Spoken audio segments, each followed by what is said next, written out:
What is everybody? Welcome back to Truth and Transparency. This is victim Ashley Okland, defendant Ramsey, Kristen Ramsey. She was arrested 15 years later. I was like, whoa. You know, what do you have on this woman? Arresting her 15 years later. Well,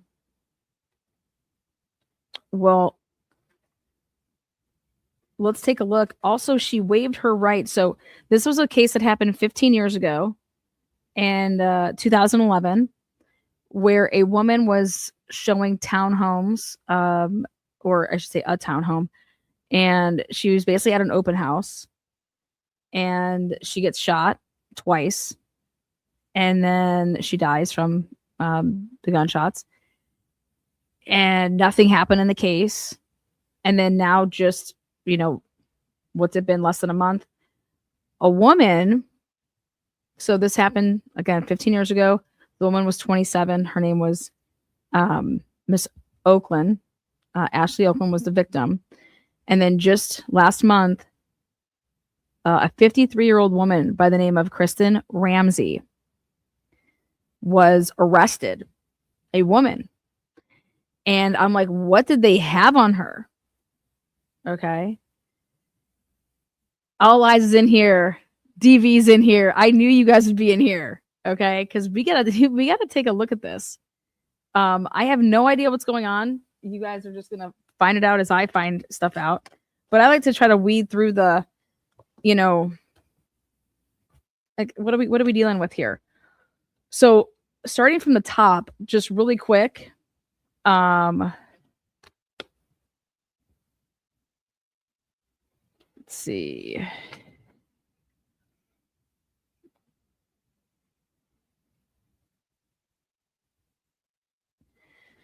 They spelled her name wrong to begin with. The name shown on the indictment / trial information is not my true name. My true name is Kristen. That is Kristin, like I, and is that probably like an EN? Ramsey, Ramsey. So the first thing that she wanted changed, okay, was you gotta get my name right. And now she is a 53-year-old woman, and she was born in 1972. She completed English. I'm sorry, she completed high school and English is her first language. She completed English. Sorry, that was fucking great. Sorry. And then she went a year and she completed a year's worth of college courses at Iowa State. She's a cyclone, or I should say was, for a year. Now, again, the state of Iowa versus Kristen Ramsey. And this is what we're looking at here is her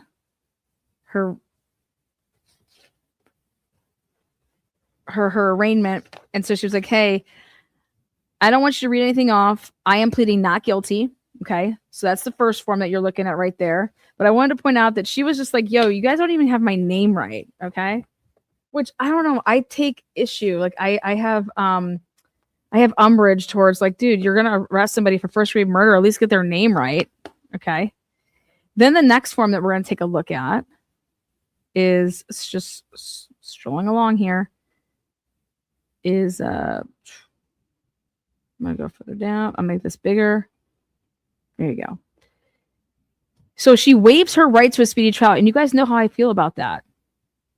I'm not a fan. I'm never going to be a fan of that. It's an important right, but guess who makes us waive that? These attorneys. These attorneys say this and they'll be like, I'm gonna make it yellow. I waive my right to a speedy trial. These lawyers are saying that I cannot effectively represent you. So that's why you're gonna waive your right.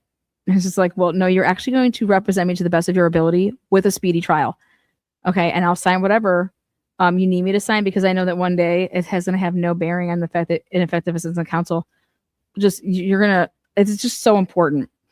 Anyways, so then next thing that's filed as we scroll along, because then we're going to get to, there's a hearing.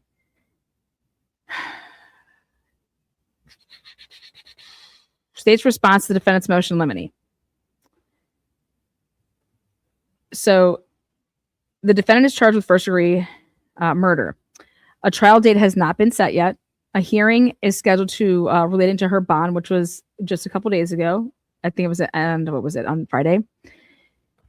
The defendant indicates in her motion limine that she plans to testify at the bond review hearing. Okay, so what you are putting a motion limine in for this specific hearing is to make sure that, hey, we understand that this is a very specific scope and nothing will go outside of this, and she has that right. Okay. And so I like the move. Again, this is about the parameters of the bond. The restrictions on her movements, her residency during the existence of this bond, and her various family members she will be in contact with should the court agree to release her. Any party's cross-examination of any witness is always limited to the scope of the direct testimony. And that's really, really important. So cross-examination not be going on the scope. We all know this. And if we don't, welcome to the transparency, and we're really big on this. The direct examination, that scope, yes, you are given some leeway on cross, but it can't, if this has no relevancy in something, you just can't go off in fucking la la land. You know, it's just, sorry, you just can't. Those are the rules. Evidence rules, okay? The court may allow inquiry into additional matters as if on direct examination. So the Idaho Supreme Court has established, so this is what this is all about, laying out the fact that, hey, we want to have her testify in this bond proceeding. And I'm like, damn. Okay. All right. Once the defendant testifies at a bond review hearing, cross-examination necessarily includes credibility and context. Should the defendant testify, as indicated in her motion limine, the state would be well within the scope of direct examination to inquire of the defendant in the state's cross-examination concerning the nature and circumstances of the offense that she is charged. That's what they're saying. That the state should be able to get into that shit. The defendant's knowledge of the circumstances of Ashley Okland's murder impact the court's decision on the restrictions the court is being asked to place on her, including the request made by the state to keep the bond at its current amount with a cash-only posting. You guys, bond is not supposed to, like, I get that we have all these different states, right? We have all these different laws that are in each of our different states. But some of this stuff needs to start being universal, man. But you should not, bond is not supposed to be to punish people. It is supposed to be for the pure fact of the safety of the community. That's it. If she is a danger to any of us, right? Well, what has she done since she's been not arrested for this crime over 15 years? If something happened in 2011 and it's 2026, 15 plus 11 is 2026. Somebody in chat wrote, it's been 25 years.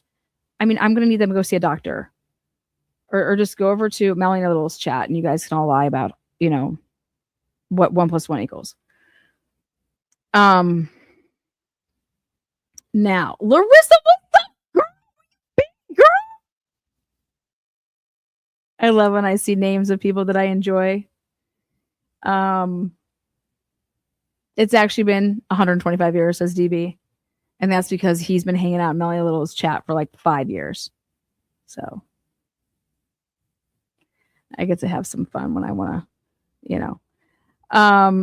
So yeah. Wow. Like, clearly this woman wasn't out, I don't know, taking fucking hits out on people, right? But you are innocent until proven guilty. But hey, so the circumstances of the investigation relating to the defendant's involvement in Okland's death relate to her credibility as a witness as to whether or not she is a flight risk. She's not a flight risk, period, or a danger to herself or others. Those are the only reasons that you're supposed to be having people be held on bond. Is there supposed to be a danger to all of us that are out here in, you know, the land of freedom in the United States, okay? And or she could be at, you know, of harm to herself, or a flight risk. Well, okay. The defendant's testimony will impact issues concerning the weight of the evidence against her. The circumstances related to the timeline relating to Ashley Okland's death and the defendant's inconsistencies in the statement she provided to the police during the investigation. And wait till I get my fancy pants on those alleged inconsistencies. You can't claim this when your audio or when your interviews are not recorded. That is hearsay off of reports of police officers. And in this situation, that's going to be an issue. Because from my understanding, her first interview the day of was not recorded. Okay. And in Iowa, something that's a big thing here in Iowa is you very rarely use grand juries in Iowa. Okay.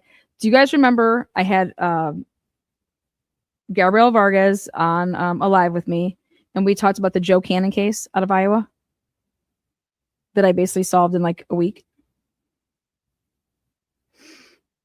A week, put that bitch together.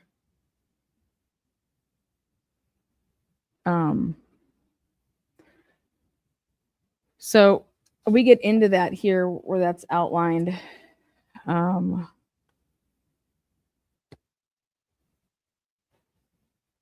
So anyways, the state is claiming that there is no way to divorce the issues touched upon as limited by the defendant's motion relating to bond and the merits of the case. I just disagree, but whatever. So then they submit this bullshit. Okay. Now, reply to the state's resistance regarding motion for bond reduction.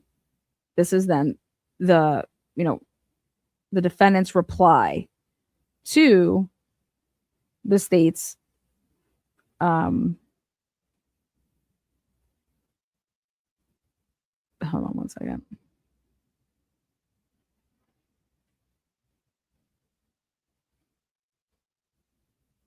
Who the fuck's calling me?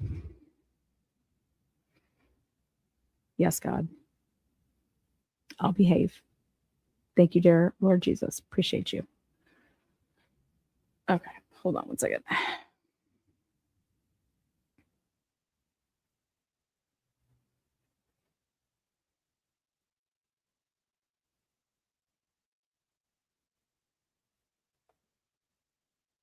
There's only two things I said I would. Okay.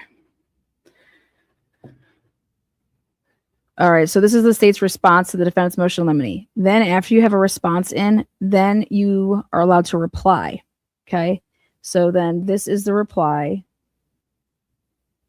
from the defense because of the state's resistance. Okay. Okay.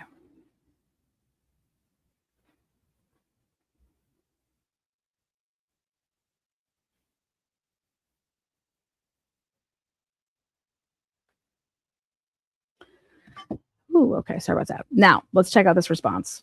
A reply to the response. In its resistance to Ms. Ramsey's motion for bond reduction, the state asked the court to take judicial notice of the minutes of testimony, including all attachments. What was attached to the minutes are portions of the grand jury. Fucking A. Portions of the grand jury transcript. Initially, the defendant did not make reference to the grand jury proceeding, as the minutes of testimony are supposed to remain confidential. Yes, they are. During public appearances, law enforcement officers and the Dallas County attorney declined to provide details about the evidence in the case to protect the judicial process and maintain that Ms. Ramsey is innocent until proven guilty. And that's a big thing for me. That's why I believe I came out and I do my next episode with you guys with the Matthew Farwell stuff. And I said that I believe that he deserves bail. And you're probably like, oh my God, Leanne, are you crazy? Well, I'm going to tell you why, if I have not already covered this. I thought I made a pre-recorded video, and I may have, and I just didn't put it out. But you guys,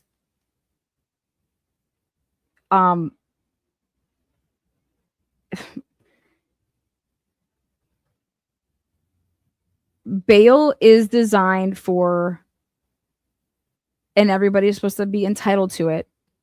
You have to meet the elements, which is either you're a danger to the community, you're a danger to yourself, or you're flight risk. Okay. And if you don't pose as those things, then you deserve it just like anybody does because of the presumption of innocence. Okay. So unless you're going to be able to prove that he is a danger, like that we're in danger, that man is out, is he going to go? And that I think that the feds, the state, they came back and said, listen, he's a danger. I would have focused it on the fact that he killed a witness. Okay. He killed a witness. So are there other people that are out there that are witnesses to this and he can go and kill them? But he didn't kill anybody for how long after Sandra Birchmore, right? He only wanted to kill her, right? It was a target attack. He's presumed innocent, though, that he didn't kill her. There's other people's DNA underneath her fingernails. And I'm only playing devil's advocate here.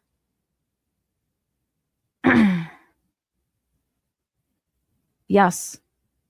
Yes. Exactly, DB. And it sucks to say that, right? But it matters because of all of it.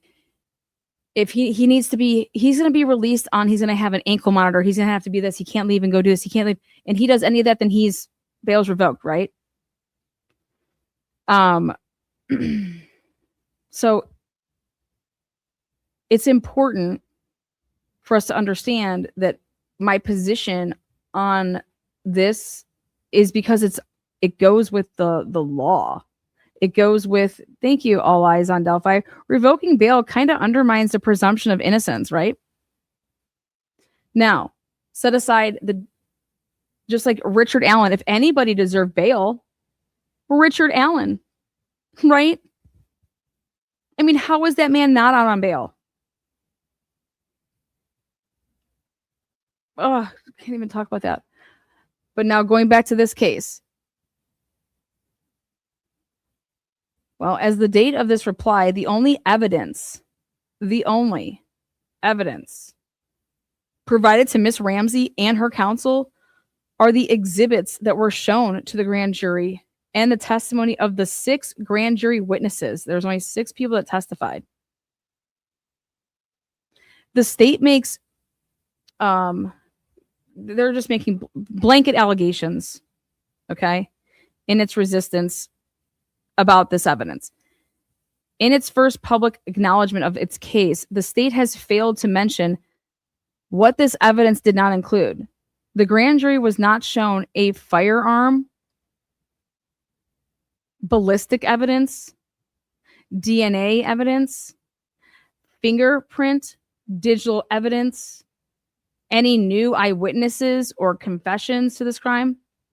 Based on what has been given to counsel thus far, the state's case in 2026 is largely, if not the same as it was in the weeks and months that followed April 8th, 2011, when the state of Iowa determined that there was not enough evidence to charge Kristen Ramsey with murder.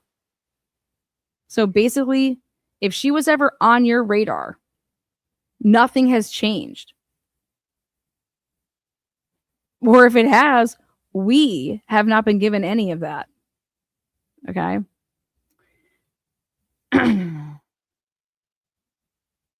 I agree, Larissa, right? That's right.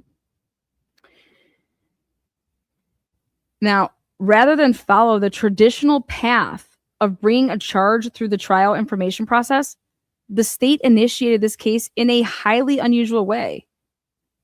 The vast majority of criminal cases in Iowa are initiated by a criminal complaint, and the charging document is typically a trial information.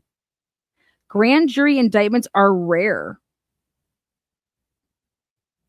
When a grand jury is called, it usually is to weigh the evidence in a law enforcement officer shooting, often one resulting in the death of a citizen. Officer-involved shootings are close calls where the use of lethal force can be justified. A grand jury indictment of private citizens is It's an anomaly with an anomaly. Like, it's just like, what are you doing? We don't ever do this. We rarely do this. Nonetheless, the state has now opened the door. I love when people open the door to the discussing of the grand jury proceedings and the evidence in the case.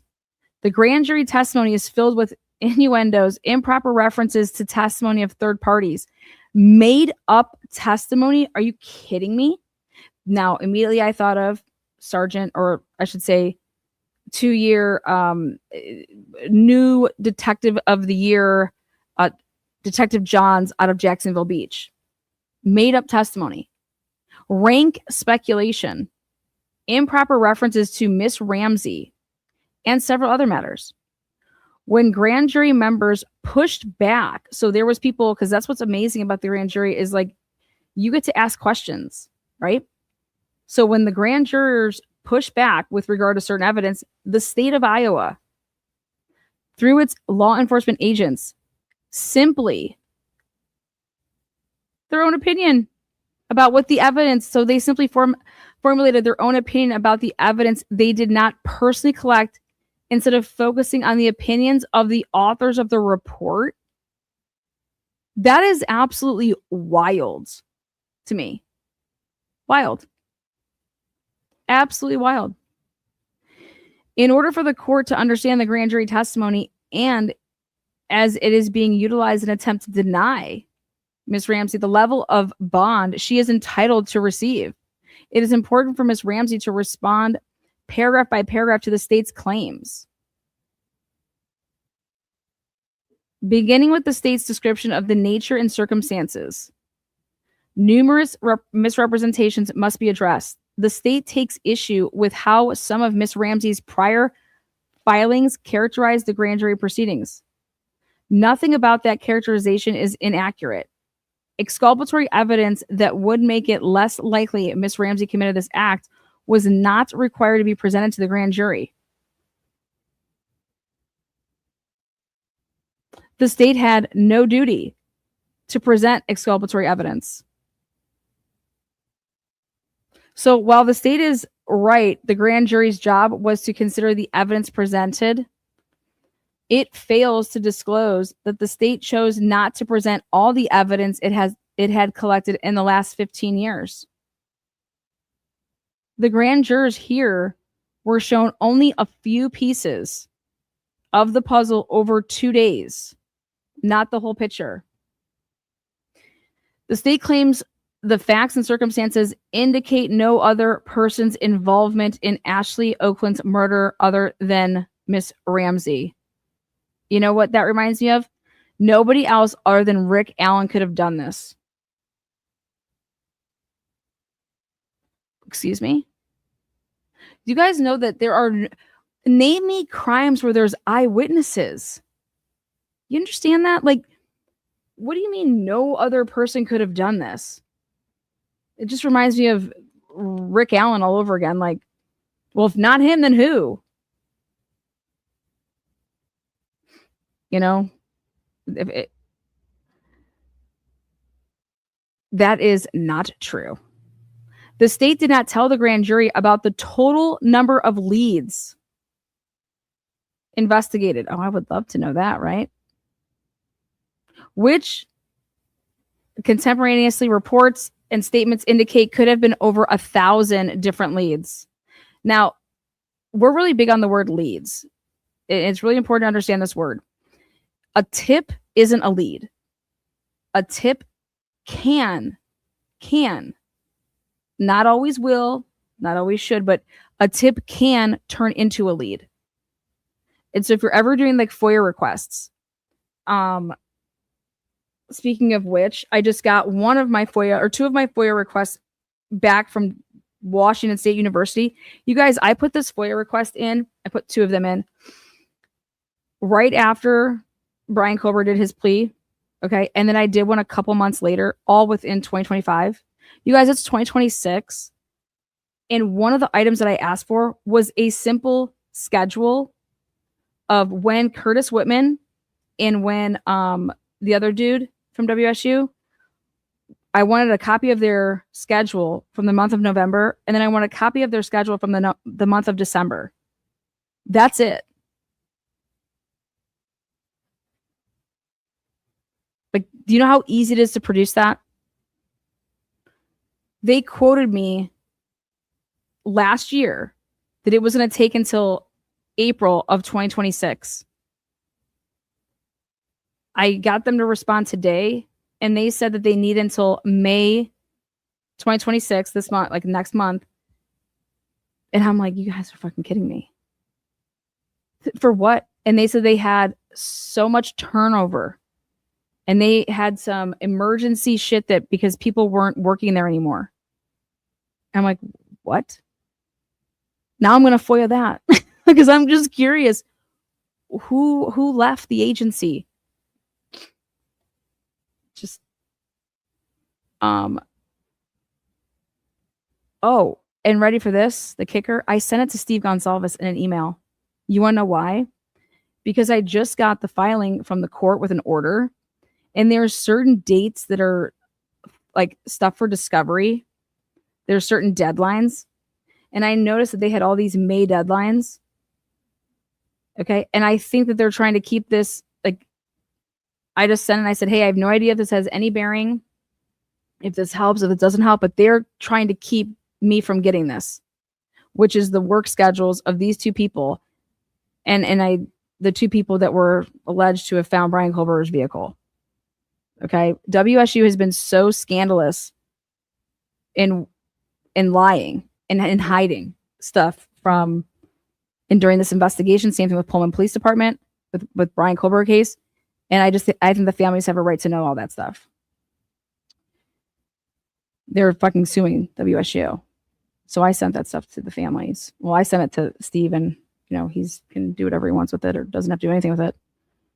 Now, nor did the state disclose that another coworker of Miss Okland's committed suicide in a black SUV 2 months after Miss Okland was killed. Did you guys know about that? Because I sure as shit didn't know about that.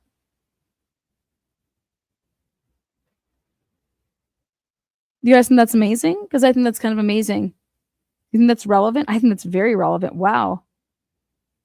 You know what? In Idaho, they would consider that, oh, that person did it, and that they were just so guilt-ridden. That's what they believe in Idaho, is that after you kill somebody, you go ahead and you try to commit suicide with gas leaks, natural gas leaks. Notably, news reports indicate many anonymous tips were called into the West. Alleging a black SUV was near the crime scene. A neighbor who was a potential eyewitness went missing and attempted suicide within the 3 weeks of what? Wait, this is a different person? So the state didn't disclose that another coworker of Miss Okland's committed suicide in a black SUV 2 months after Miss Okland was killed. Notably, and this is contemporaneously, that news reports indicated many anonymous tips were called in alleging a black SUV was seen near the crime scene. Now, a neighbor who was a potential eyewitness went missing and attempted suicide within 3 weeks. What? The grand jury heard testimony about Miss Okland's work schedule. Importantly, Miss Okland shared an office with a coworker who was also a young blonde female. The witness who called 911 initially reported that the coworker was in distress, not Miss Okland. The witness did not even know Miss Okland by name at the time. Both women worked from the same model condo, used the same desk, and displays with both of their business cards were at the scene. Oh my God, there you go. Yet there was no testimony given before the grand jury discussing whether the killer came looking for Miss Okland or for this similar looking coworker. This was actually something that came up in the Dan Moore case. Because because Brian Drake shared an office with a guy named Kip Hartman, who was scamming people, according to people in the area. And he was a financial advisor. When I talk about scamming people, I'm talking about like lots of money. Okay?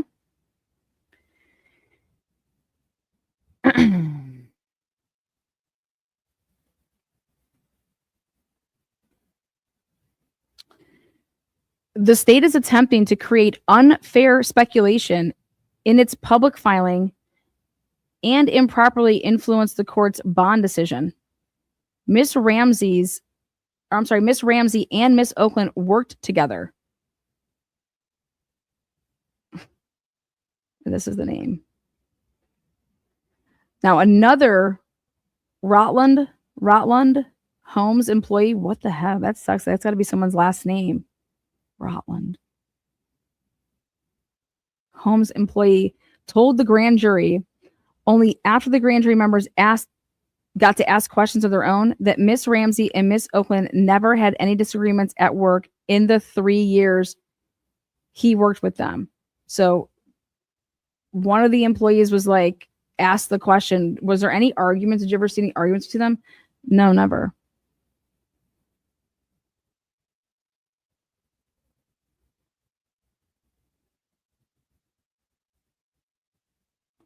Oh, for fuck's sake. We knew this was going to come up.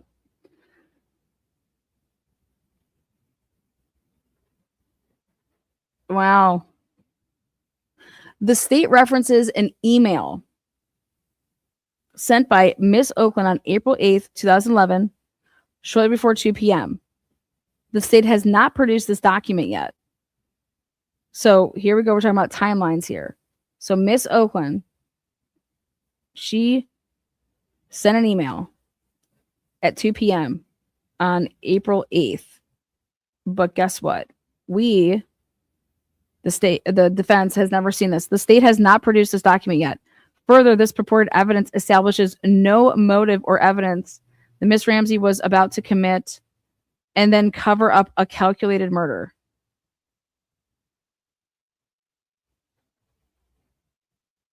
Next, the state describes a witness who resided in an adjacent townhome.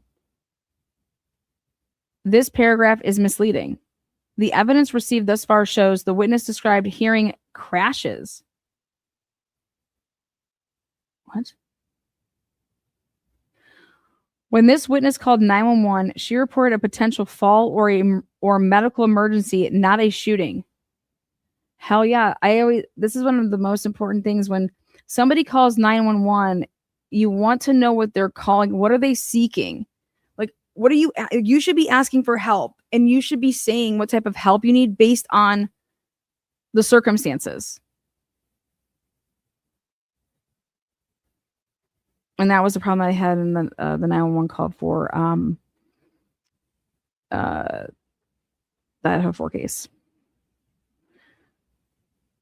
Because the circumstances didn't change, in my opinion, from the night before to that. Like, what are you calling for?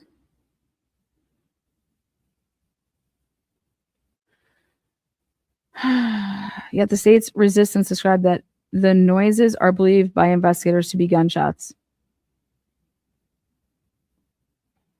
You guys, you would never mistake crashes for gunshots. Fireworks, maybe. What do you mean crashes? I'm hearing these crashes.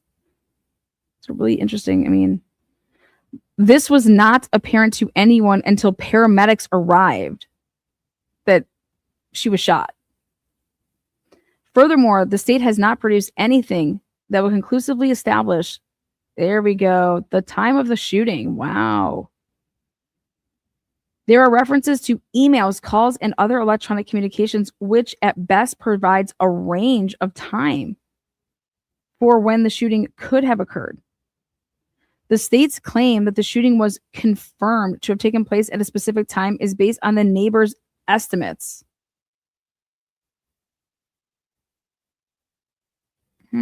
Oopsies.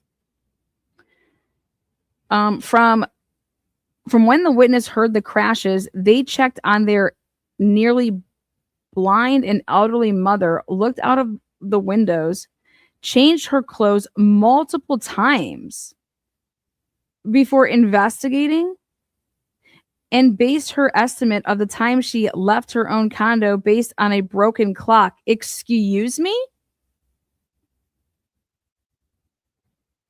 Wait, what did I just read there?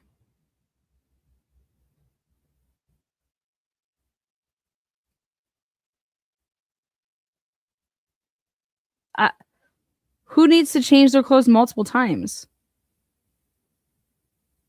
This this person moves up as suspect number 1 to me. Again,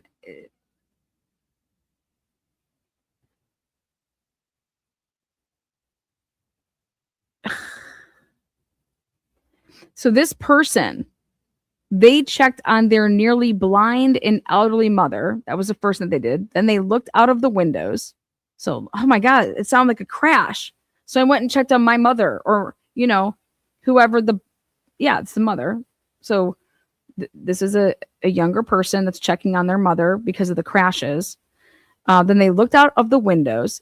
Then they decided to change their clothes multiple times before investigating, and based her estimate of the time she left her own condo based on a broken clock.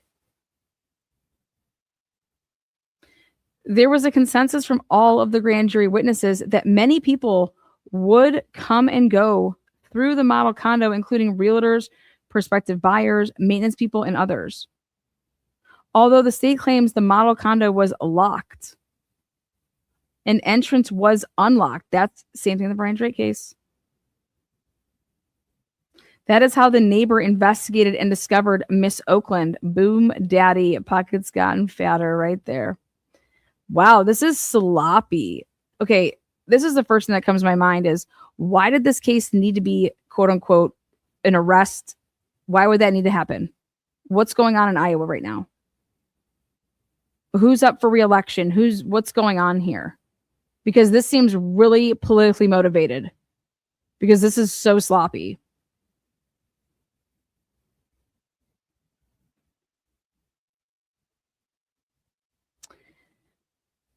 Then the state also omits the fact that Miss Ramsey went to go get help from a colleague before calling 911.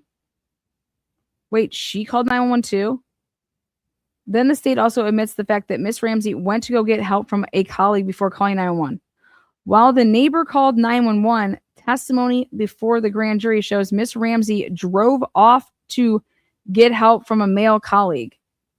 She did not run from the scene, and as the state acknowledges, she returned to the model condo. Any attempt to make it look like Miss Ramsey showed no care to Miss Okland is grossly misleading. Hell yeah, it is. Because a witness in how the mainstream media is portraying it is that she fled. That this woman, Kristen Ramsey, was just seen leaving.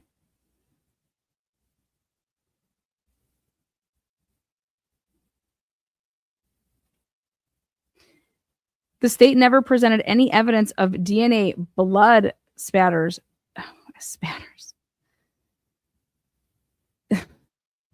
gunshot residue, etc., to the grand jury, establishing Miss Ramsey was the shooter, despite having 15 years in multiple local, state, and federal agencies to collect any such evidence. Oh boy. 2 .38 caliber cartridges were found at the scene. The state has never located a .38 caliber pistol in connection with this case. Investigators told the grand jury that it is apparently impossible to find fingerprints on these cartridges. Are you absolutely kidding me?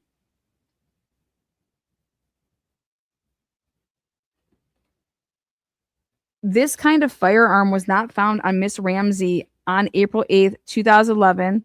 in her car, in her home after the police searched it in 2011, in her home after police searched it in 2026.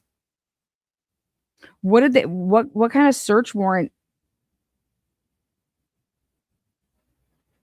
How did they search it in 2026? Like, what did that warrant say? Or at any other point in the 15-year investigation? One officer told the grand jury they will never know for sure where the murder weapon actually is. Law enforcement witnesses speculated about where the weapon may have been, despite never finding it. Are you kidding me? This is a starkly different picture than the one the state tries to paint in their... This is absurd. You guys, how did this pop back on the map? Like, this case is from 2011, and now all of a sudden, out of the blue, when I say out of the blue, I'm not talking about, because Kristen Ramsey was clearly talked to, right? But out of the blue, meaning this case, there's been no updates that I've seen. And then poof, they have an arrest. And it's a female coworker. Now, this is, I think, disgusting. The characterization of Miss Ramsey's conflicting statements is grossly misleading. She was first interviewed immediately after Miss Okland was taken by the paramedics as she stayed at the scene. Miss Ramsey's statements were consistent with someone involved in a high-stress situation and are corroborated by statements made by other witnesses. Wait, so they didn't check, they didn't do any GSR on any of these people? Like, hello? Miss Ramsey's statements, I'm sorry. Furthermore, law enforcement spent years investigating this case. In a recent interview with Miss Ramsey, law enforcement failed to provide her with any of her past statements given years ago. This is despite the fact that law enforcement provided other witnesses with their past statements prior to the grand jury being convened. That's disgusting. Also, upon information and belief, some of Miss Ramsey's statements were not audio or video recorded. An officer's written report detailing Miss Ramsey's initial May 8th, 2011 statement was openly criticized in front of the grand jury as being poorly phrased and vague. Yet the state now wants to use a poorly worded police report to support its claim that Miss Ramsey is an active threat to the community. Again, disgusting. Family ties and residence. Moving to factor of Miss Ramsey's family ties and residence, the state again tries to mislead the court. The state postures that Miss Ramsey's home is not law-abiding. Yet no items were ever seized from Miss Ramsey's home. No gun matching the .38 caliber was found at her home. The state describes firearms as items of concerns. Despite over 1 million Idahoans? Iowans?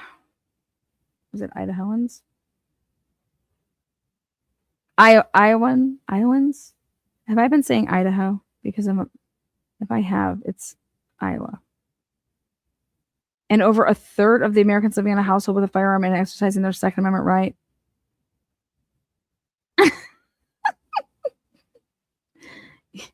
What the fuck?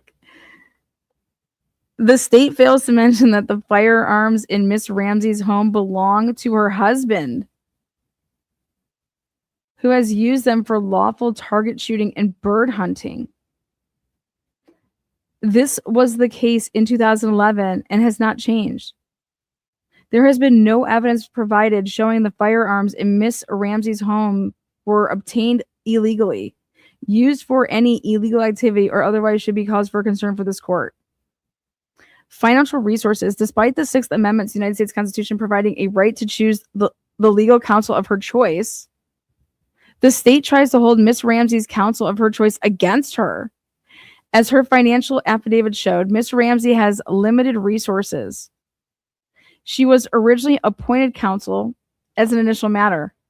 The state has no knowledge of the fee structure that Miss Ramsey has arranged with the undersigned's law firm. Miss Ramsey is not the one paying for private counsel.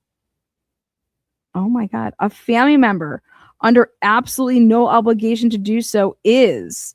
Oh my God. This is amazing. One of her family members stepped up and was like, I am going to pay for this.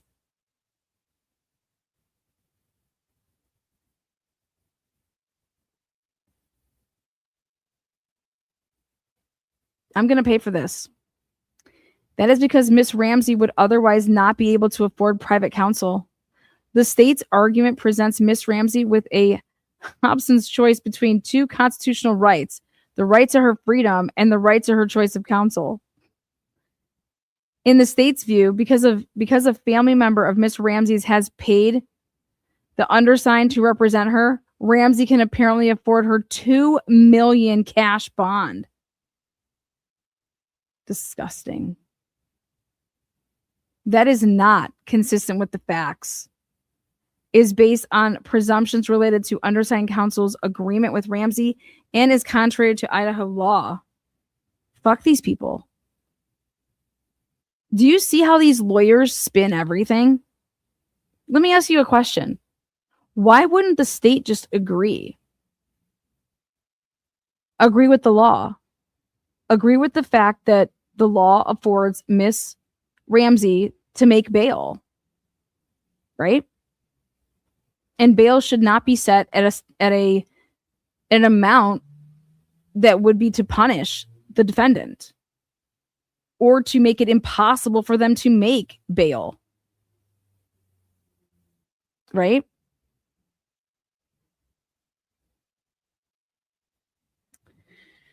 Now, the other cases the state relies upon are distinguishable. So they talk about other cases, blah, blah, blah. I don't care.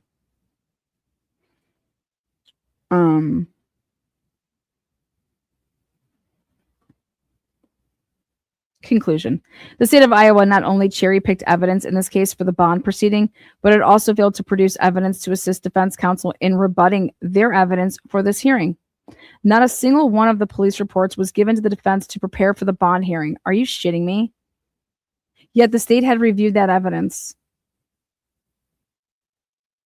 The state also has not presented all the physical evidence, digital evidence, and other related evidence that exonerates Miss Ramsey. I'm going to hit up Ray. I'm just curious. The state's concerns about the nature of the offenses are sensationalized and should not be considered in the court's decision on her motion to reduce bond. If the court must consider the grand jury transcripts, it must take them as whole. Absolutely. Swallow me motherfucking whole or don't swallow me at all. Because otherwise it's just misleading, mischaracterization of who I am. Just because you heard me flip out on Melanie Little today does not mean I flip out on people. I didn't even flip out on her. I let her own words just bury her content. Next up, we have appearance. So they put their appearance in. Defendant's unopposed motion to raise security levels comes before the court. Good cause exists to grant the motion. Wait, excuse me?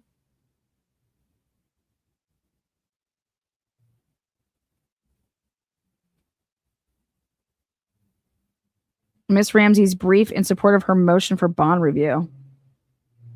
Okay. So on March 19, 2026, Miss Ramsey filed for a motion for bond reduction, having obtained additional information, including letters of support from members of her community. Miss Ramsey submitted this brief for the court's consideration. In addition to all the arguments and factors in Miss Ramsey's initial motion, Miss Ramsey provides the following additional information that should be considered. Both Chrissy's family ties and residents in the Woodward Ranger community strongly weigh in favor of reducing this. Chrissy currently resides in the Woodward area. She's lived there since she was a child. Miss Ramsey was a basketball and football cheerleader. In high school, Chrissy started dating her now husband, Toby. She became a full member of their family, never missing a birthday, holiday, or celebration with his family. In June of 1995, Chrissy married Toby, her high school sweetheart, as pictured here. They have remained happily married ever since. All of Chrissy's friends and family live in the Woodward area or near Dallas County. For example, Chrissy is only 24 to 30 minutes away from her parents' home. Look at, they had to fucking do that. Many of her friends and relatives live. Yep. Okay, great. Chrissy maintains a close relationship with her parents and visits them often. She also regularly visits her grandfather, who is currently 101 years old, decorated veteran of war. Oh my God.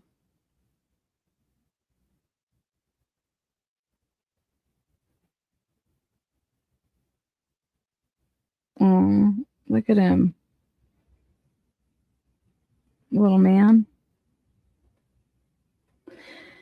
After a tornado destroyed her home in 2005, Chrissy and Toby decided to stay in the community they love and moved next door to Toby's parents.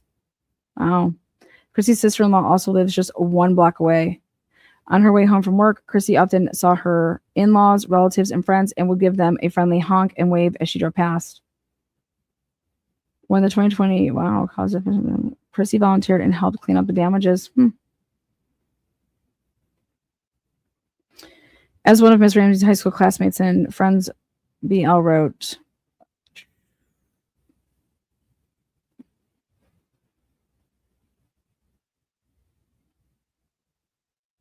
in the same year that their home was destroyed, Chrissy and Toby welcomed their son. Wow.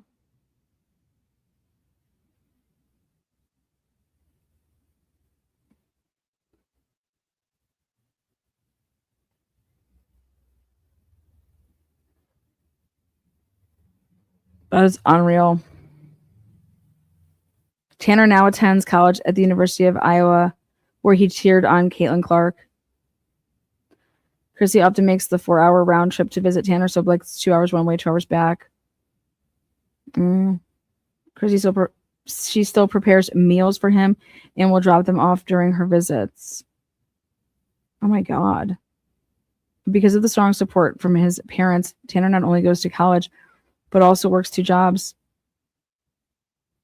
As Tanner wrote, his mom takes care of him, and she has been the best mother I could have ever asked for and never questioned loving me or anyone within my family. Can you fucking believe that? Being off at college and then boom, your mom just getting arrested for first-degree murder? Look at this woman. Does this woman look like a fucking killer to you?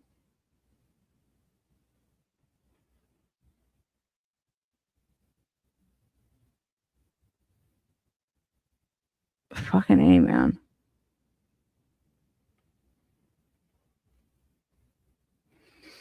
In light of all of her strong family ties, significant community involvement, and a strong support system, Chrissy is not a flight risk. Her whole universe is in or near Dallas County, Iowa. Chrissy's history of employment also favors reducing the bond. Since her high school graduation, Chrissy has continually maintained gainful employment. 31 years ago, Chrissy worked at a local daycare. Chrissy then began her career working in real estate. One of Chrissy's former assistants recalls Chrissy handling the stressful, fast-paced field with grace and patience. Prior to the initiation of this case, Chrissy was working for a land and title company. Upon information and belief, Chrissy will be able to work with a relative for their business upon release from custody. They'll probably keep them away from all this shit. If the court has any doubt about Miss Ramsey's ability to comply with her conditions of release, it can further require Miss Ramsey to be under the supervision of a third-party custodian. Yep. Damn. There is also the catch-all provision allowing the courts to impose any other condition deemed reasonably necessary to assure appearances as required. If GPS monitoring, I mean, come on. She can relinquish her passport. She can have a curfew. Chrissy is willing to have a family member of hers appointed as a third-party custodian who will agree to supervise her during pre-trial release. In federal court, allows courts to impose a condition of pretrial release that accused remain in the custody of a designated person who agrees to assume supervision. I think this is what Matthew Farwell was going for.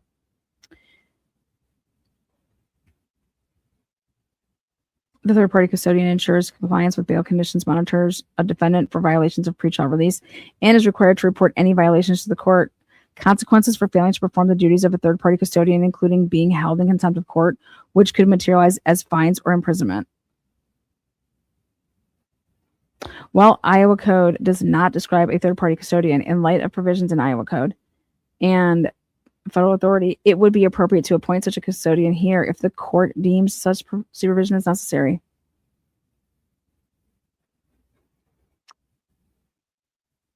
Oh my God.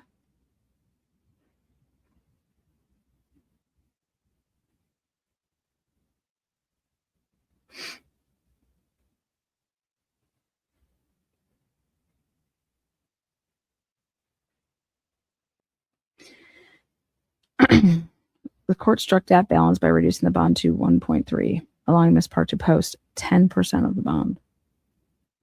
Ms. Park to GPS monitoring, retaining her passport, and placing Ms. Park under the supervision of a third party. This decision was made in spite of the fact that Ms. Park did not have nearly a strong family. Yeah. You guys, this is wild. This is absolutely wild.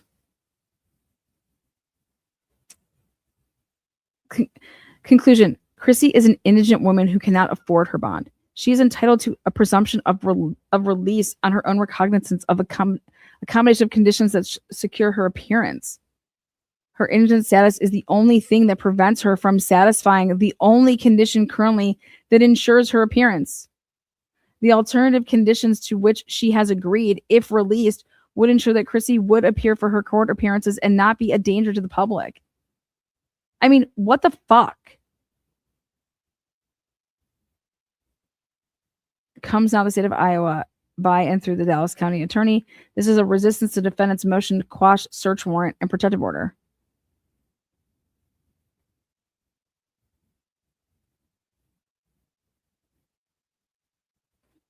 On March 19th, 2026, the defendant filed a motion to quash the search warrant and for protective order in this matter. In her motion, the defendant states that the warrant that the state may pursue must be tailored so that it is properly, particular and not otherwise overbroad. In her motion, the defendant argues that a potential search warrant for recent phones and electronic devices cannot meet the nexus requirements for a 2011 crime. Right? Like, you guys, I'm just so sick and tired of hearing about this. Okay?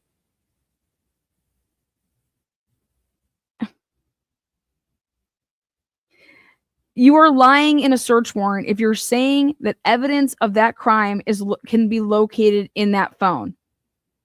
Basically, why don't you just come out and say, we believe that this defendant texted and communicated with somebody else and just let them know that, hey, I actually did it. What do you think you're going to get from that?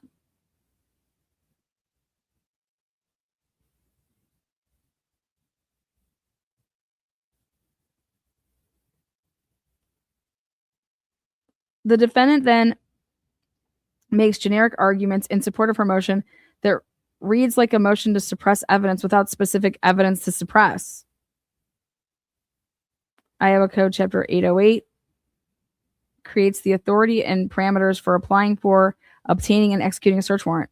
A search warrant protects individuals from unreasonable searches and seizures by requiring law enforcement to obtain permission from a neutral judge. The purpose of a search warrant is to allow law enforcement to conduct an investigation and obtain evidence.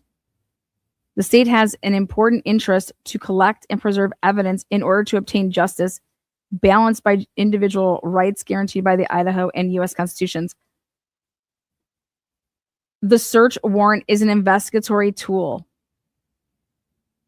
And if an independent judge finds probable cause for issuing a search warrant, a law enforcement agency has the authority to execute the warrant and conduct the search.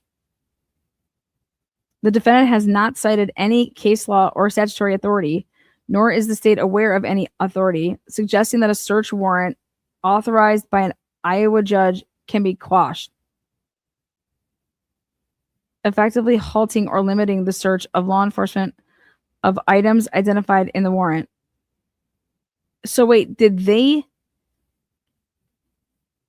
were they just planning? Were they in the talks of executing a search warrant, but they hadn't yet, so they just came out beforehand?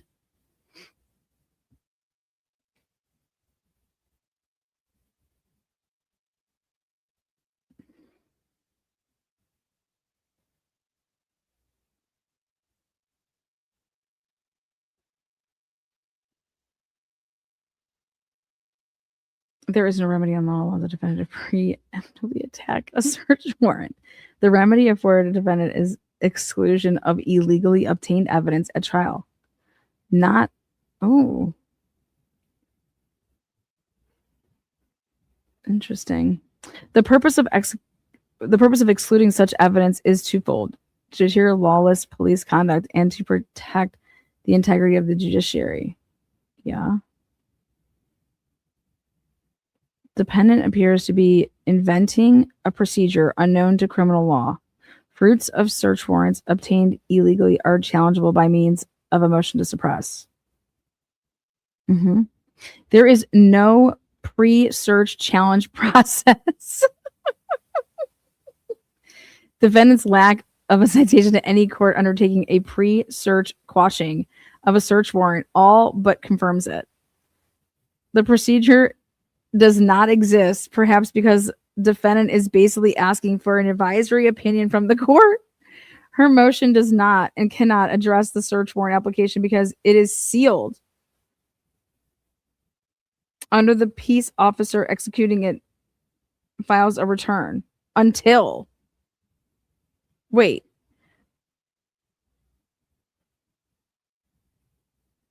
Basically, defendant is asking the court, please apply the law correctly when issuing the search warrant. For good cause or good reason, search warrant applications and affidavits are confidential until such time as a peace officer has executed the warrant and has made return thereon. So they did this prior to when she was arrested, they didn't have a search warrant for her shit. But why would they? Why would they think that they could search her phone for a 2011 crime?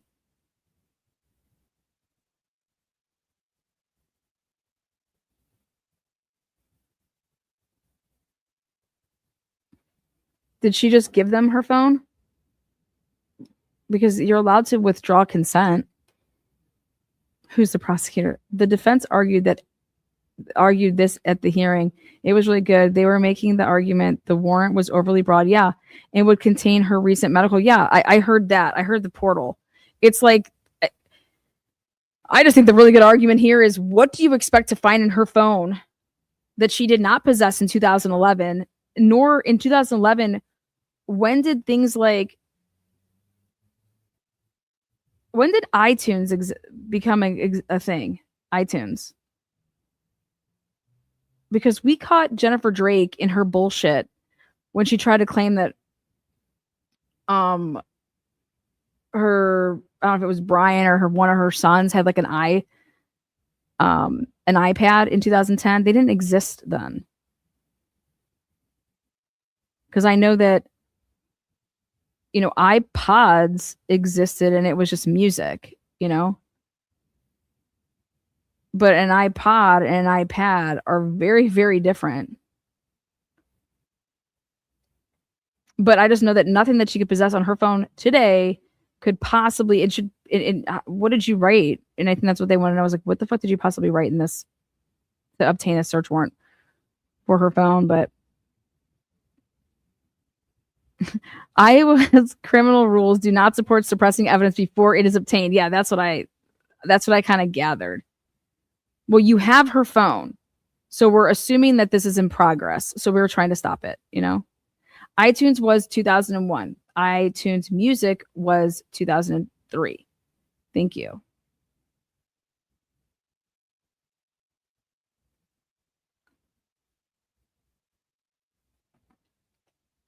What about iCloud? When did the um what about iTunes Store was 2003? Okay, what about the iCloud? Your iCloud.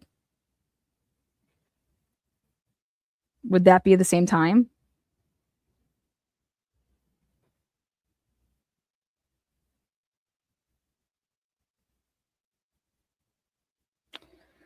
Okay.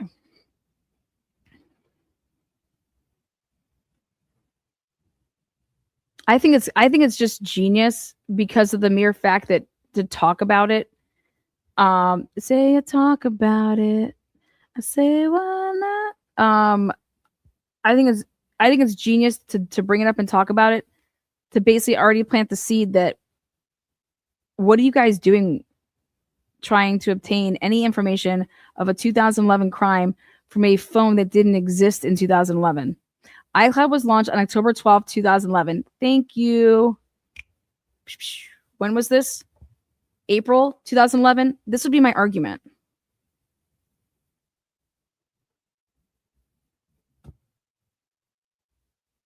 I may not have passed the bar because I haven't taken the bar.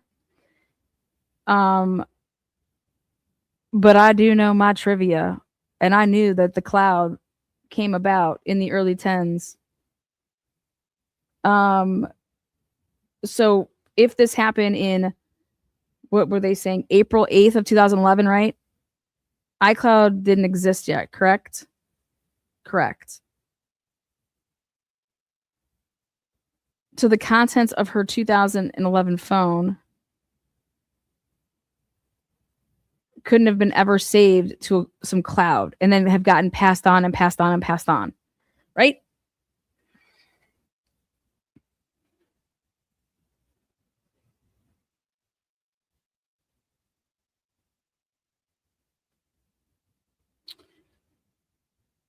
How many people out there have kept every single phone due to the fact that they're like, they get nervous to like turn it in because it's like, oh my God, I don't care if you say that this is wiped.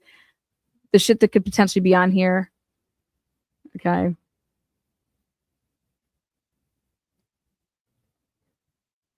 I've never turned in a phone ever.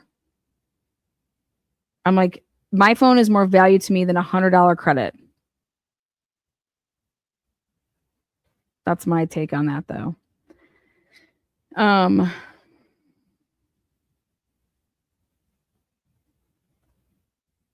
In this case, any application by the state for a search warrant cannot be quashed. If the state fails to follow the appropriate steps, I think it was just the mere fact of, yeah, well, let's just get it out there that we already see that you're up to no good. So we're just going to fucking put this in there. Defendants do not have legal standing to file motions to quash search warrants in Iowa and do not have standing either in federal courts. Further direction. Yeah. I don't know. I think it's just a way to. Although search warrants are not subject to motions to quash, subpoenas are different. They are. Subpoenas do not have the procedural requirements of a judge to determine probable cause prior to the issuance of a subpoena. You guys see that? This is a very stark difference between a subpoena and a search warrant. Now, my question then would go back to this. In the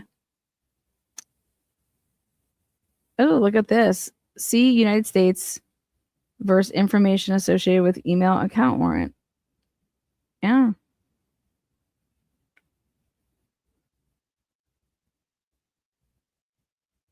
So,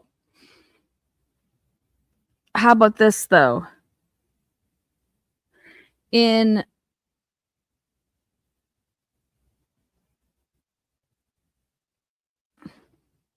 the Shannon Gardner case, guess who was approving all of these subpoenas? Well, what appear to be subpoenas.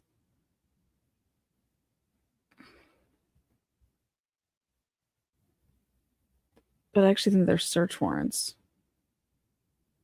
The prosecutor.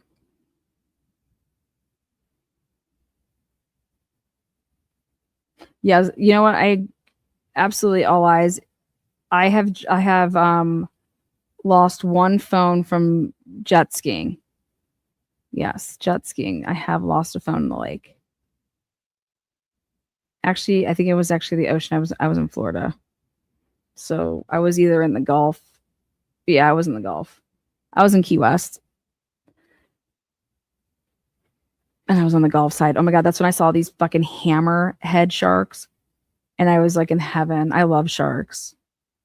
And they were just swimming around my fucking jet ski. Mhm. Yeah. Go get them sharks. Okay. Now, what else did they put in here? Protection order. The defendant argues in the alternative that she should be granted a protection order by the court limiting the state's ability to search items in a search warrant. The state hereby adopts the same legal argument as set forth above in paragraphs 4 through 18. Protective orders are contemplated in disclosure of witnesses, addresses, blah, blah, blah. Yeah, but she wants a protective order on all of her shit.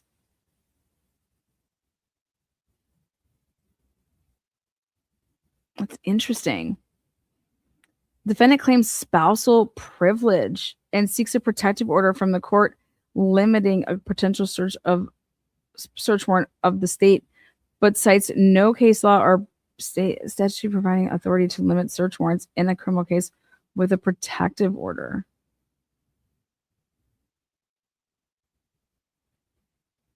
Dude, who on their team has been studying ways to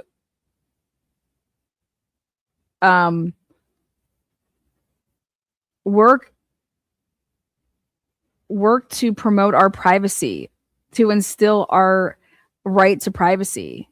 This is somebody that's been working on this. You know what I'm saying? Like they've been trying to get creative with a way to claim and to instill that your privacy, because our privacy every single day is dwindling in this country. That's what I see. I see somebody that's been really, really interested in figuring out a way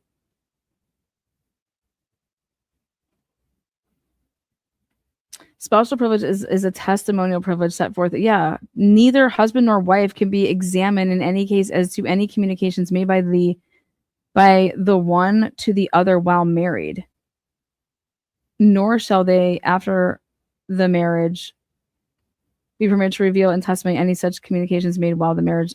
Yeah. Defendant claims attorney-client privilege and seeks a protective order from this court limiting a potential search warrant of the state, but cites no case law or, yeah. Well, mm.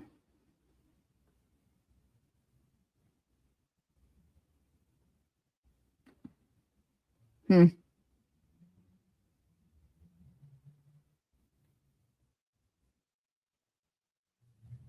What do you mean? Defendant claims medical records are privileged. They absolutely are.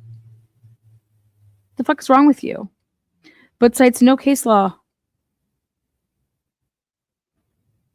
The Iowa Supreme Court has acknowledged that this privilege extends to medical records that contain information which would be inadmissible at trial as oral testimony from the physician. You guys, this has to change. This has to change. How all of our doctors are fucking working with all of us. It's all about getting on your goddamn portal. Getting on your health portal.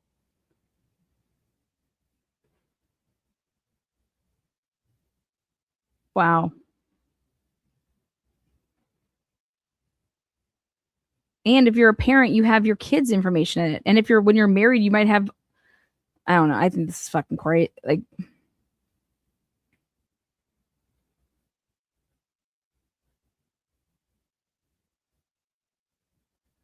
thus, in order to restrict the state's ability to apply for a search warrant with a protective order, the court would need statutory authority, which there is none in a criminal case. In civil cases, parties are able to require another party to provide information without judicial review. In that discovery process, if a party believes that there is privileged information, it may seek a protective order for the court, triggering judicial review. This is done for efficiency and to allow parties to work out discovery of evidence without judicial review. Criminal cases are a different nature. A search warrant is required to have judicial review on the front end. Yeah, but you guys are all over here abusing the fuck out of it and lying, and is weighed against a burden of probable cause. If there is a deficiency or illegal search, then the remedy is a motion to suppress. Well, maybe we need to change that. Okay, great. Now the state comes before the court, and this is the state's resistance to defense motion for a reduction of bond. So this is what so on March 17th, the defendant was indicted by grand jury. The defendant was arrested the same day. At the time the arrest was issued by the court, the bond amount was set in the amount of $2 million. On March 18th, the defendant appeared for an initial appearance, and the bond in the court amount was affirmed based on the circumstances known to the court. On March 19th, the defendant requested a bond reduction. The defendant cites numerous cases which have no advocacy by the defendant's motion. Hearing on the defendant's motion is set for April 10th, which we just had, which we will show. The court holds discretion to determine the appropriate amount of bond. Yes, absolutely. But let's see what they write now. Here's the nature and circumstances. And now this is what we just read that they were replying to. Here's the actual motion. Defense counsel in a separate pleading has characterized the evidence before the grand jury as minimally sufficient to support an accusation to indict. This characterization of the grand jury process placing emphasis on the supposed level of evidence presented to the grand jury and the age of the investigation necessitates the following response from the state. What?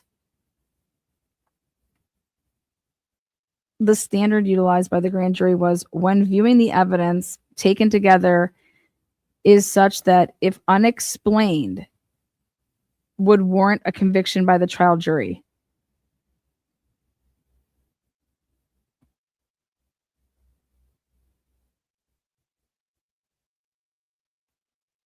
This is how they said it.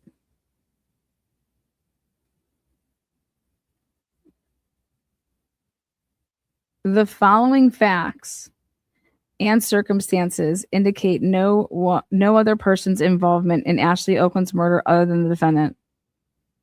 On April 8, 2011, Ashley Okland, Miss Okland, was employed as a real estate agent at Iowa Realty. What? That was the name of it? I thought, okay. On the date and time, Miss Okland was scheduled to work in this model located at it from 1 to 6. That's when she was scheduled to work. The model home located at it was owned by a development agency known as, okay, so this is the development agency known as this. Okay. They utilized realtors such as Miss Okland to sell their homes. The defendant was employed as a sales manager. Okay. For more details of the relationship of the defendant and Miss Okland, the state refers to the court to the grand jury minutes of testimony. And this is where they had a problem with that. Actually, go back and I want to change this to blue.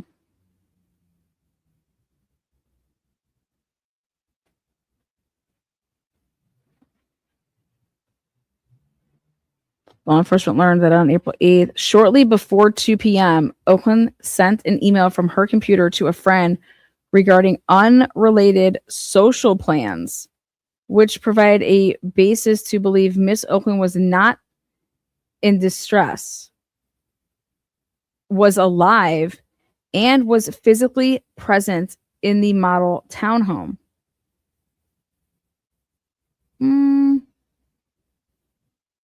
Hold on one second.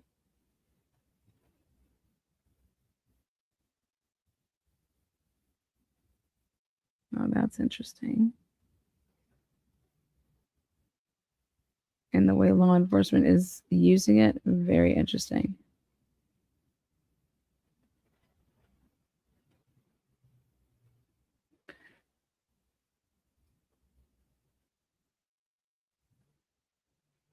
On the same date and time, a witness and her mother were present in the townhome that shared a wall.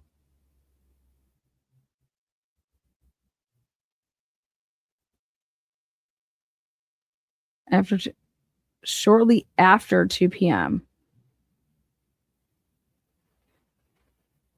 This is staged.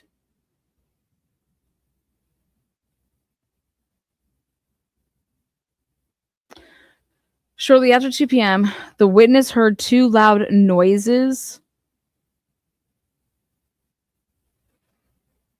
Two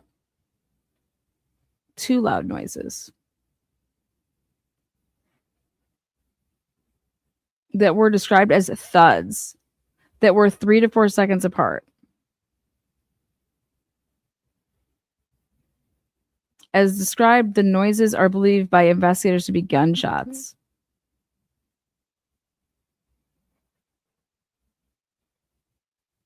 After hearing the noises, the witness observed the defendant outside the front door of the model home. What the fuck she did? Where does that come from? Because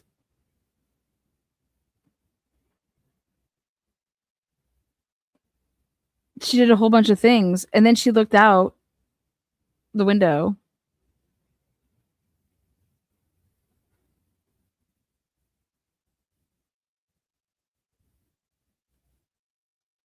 Shortly after that, after hearing the noises, the witness observed the defendant outside the front door of the model home. Yeah, was she waiting for the police? Shortly after that, the witness observed the defendant from the second floor window of her home, pacing by her vehicle on her cell phone. Calling, that would be okay. Wait.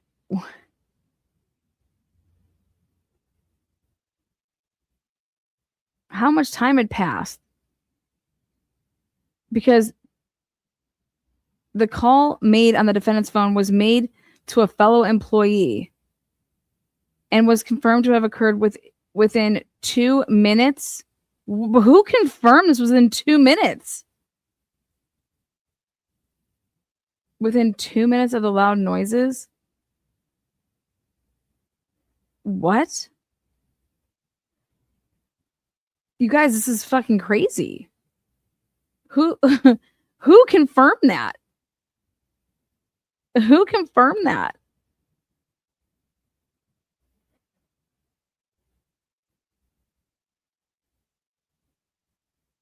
The witness then observed the defendant pack up at a high rate of speed in an erratic manner and leave the area. Leave the area. Concerned that something was wrong, the witness entered the model home and discovered Miss Okland unresponsive on the ground. This witness is the individual that called 911, not the defendant.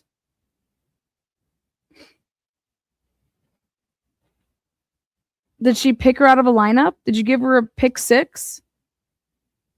Shortly after she left, the defendant returned to the area of the townhome.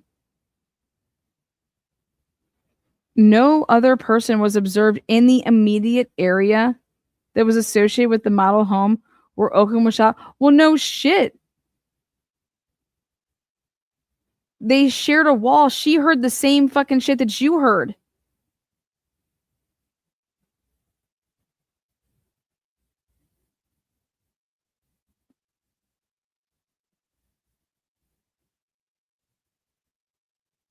I sent you the grand jury witness list.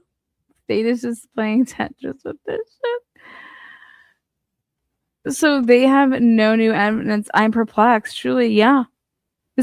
These are all the same facts that existed then. But we're going to sniff out all these motherfuckers. We're going to solve this fucker. All doors and windows in the living area of the townhome were confirmed locked or latched. Who confirmed this? There was no furniture or other item in the model home where Miss Okland was found that corresponded to the thuds. Okay. Described by the witness. meaning no overturned furniture, broken glass, or any other damage. There were no signs of any struggle. So this woman just took out a gun, went to the model home next door, and just guns blazing. For what purpose? Emergency medical services responded to the 911 medical. What time?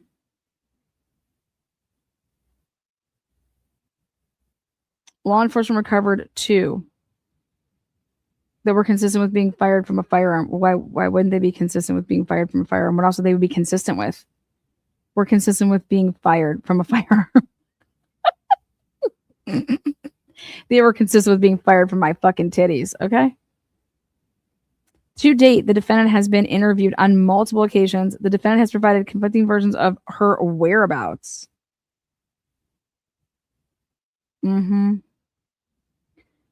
The defendant's statements not only conflict with each other, but also conflict with other witnesses' statements. Well, obviously, wouldn't that be conflicting? Who else would they be conflicting with?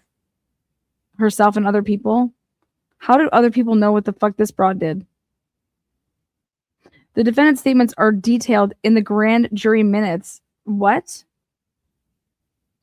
An autopsy was conducted on April 10th. And he determined the cause of death was multiple gunshot wounds. And the manner of death was homicide. Well, God, I bet you that was so difficult to determine. Unless she was strangled and then shot after the fact. It was determined that Miss Okland was shot at close range. Once in the chest and once in the face. What came first, I wonder? Since the murder on April 8th, 2011, the defendant has maintained residency. She just stayed there. A search warrant was executed upon the defendant's home on May 3rd of 2011. Law enforcement discovered several items of concern.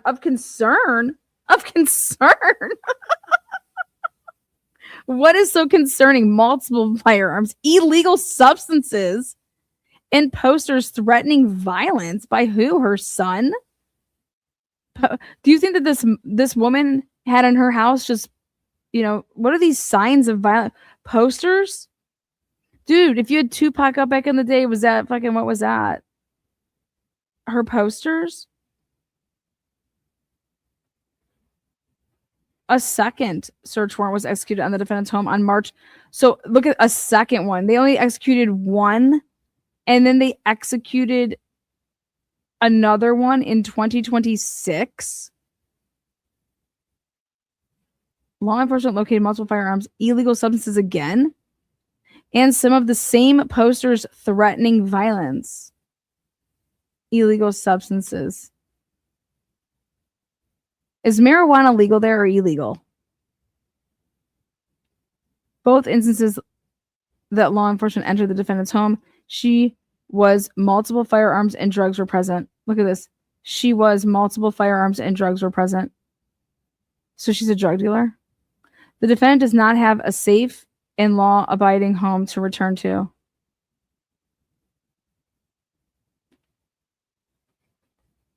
Weed. Is it really weed?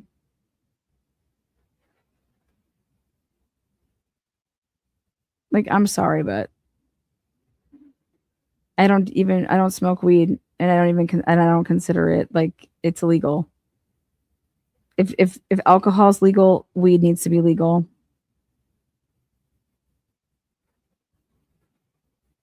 Weed is the gateway drug to all these bad things. The defendant filed a financial affidavit with the court on March 18th. The affidavit indicates that the defendant is currently unemployed. The state is aware that the defendant was employed until the time of her arrest. Throughout her motion for bond review, the defendant asserts she is indigent. Given that private counsel has been retained, it appears that the defendant does have access to substantial funds. Oh my God. Oh my God. The defendant presents more of a flight risk since she has access to financial resources and now does not have the stability of a job. Get the fuck out of here. You see how these lawyers do it? just disgust this. This is just gross, man. Character and mental condition. Mental condition. The defendant suggests that the age of the investigation is a factor in her favor. No, it's what you have. What you have now is what you had then. What has become new? Well, no, you know what? We have a different person in charge, and they said, yeah, do it to it. You know? The state argues to the contrary. Based upon the totality of the circumstances known to the state, the defendant has not been held accountable for her actions 15 years ago. What the fuck? Have you guys ever seen such fuckerage? I've never seen such ridiculousness written. Based upon the totality of the circumstances known to the state, but nobody else can know. To date, the defendant has provided multiple accounts of what occurred. You've already said that. It is clear to the state that a person who is capable of engaging in these acts and evading consequences for a long period of time is not safe. And you guys just didn't catch that she gave multiple versions. Additionally, the state has concern for the mental condition of the defendant. The defendant's life circumstances have changed in a drastic way. She is now facing, this is what they all say, she is now facing life imprisonment. It is unknown how this factor will affect the defendant's mental health. Yeah. Oh my God. The fucking nerve of these people. I don't care if she's a killer. You have to prove it. Okay? And you don't get to sit here and say, how the fuck do you think somebody... Oh my God. Oh my God. That would hold true to anything and everyone, which means that nobody is ever making bail because we have no idea what it would do to anybody, right? That's absurd. How you can represent the people and write that, we should all be outraged by writing those words. Because every single person that ever would get arrested should not make bond, bail, whatever you want to call it, ever. This prosecutor should not have a job representing us, we the people. Because this is fucking asinine. It is unknown how this factor will affect the defendant's mental health. The state is concerned the defendant would pose a danger to herself if released. To herself? It is clear that the defendant has access to multiple firearms, which could be a danger to her or others. No amount of assurance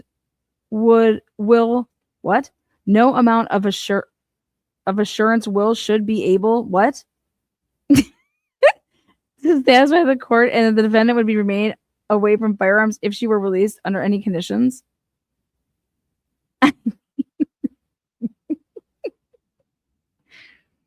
Informative other murder cases. In 2022, Dallas County prosecuted defendant Nathan Cameron in Dallas County. Great. Mr. Cameron was charged with first-degree murder. The court set bond at $1 million. Cash only. The defendant requested the bond be lowered. The court declined to lower the bond. Why are they like, they shouldn't get away with that? Like, he cannot make that payment. If that's the only thing that's like, come on. In 2023, Dallas County. Okay, great. Look at this. Look at this shit. It doesn't make it right. Okay, how about that? You assholes. But see, that's what's wrong with people not understanding how this becomes precedent with shit. Okay? Every case that's ever ruled on becomes precedent. But none of this makes it right. Like, this to me doesn't matter. It's unfair.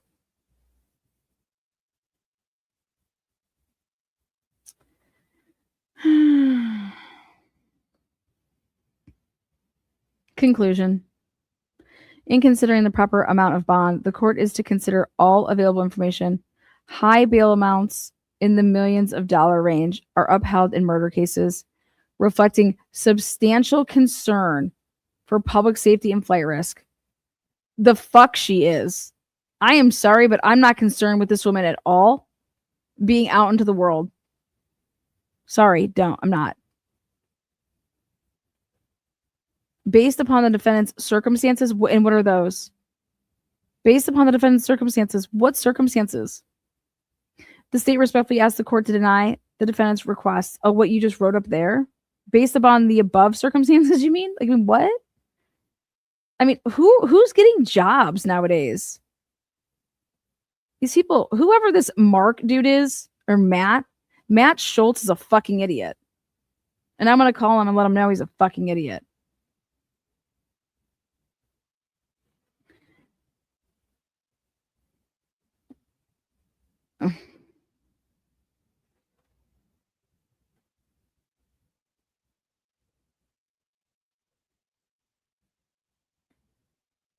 Okay, so these were unopposed, so she got to seal these letters. This is an order continuing hearing. Defendant is in custody. Oh, shit. Okay, that's fine. Order approving appearance in plain clothes. Good job on that. But you guys see, she was chained up like a motherfucker. Like, who cares when you have her chained? Okay, let's take a look at this. Where's this situated? Let's take a look at what's the address? Let's put in a Google Earth.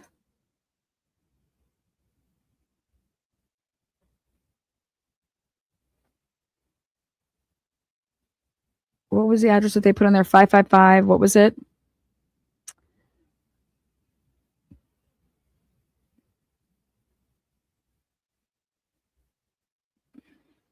$558. Okay. Stone Creek. Okay. Let's see what's up here.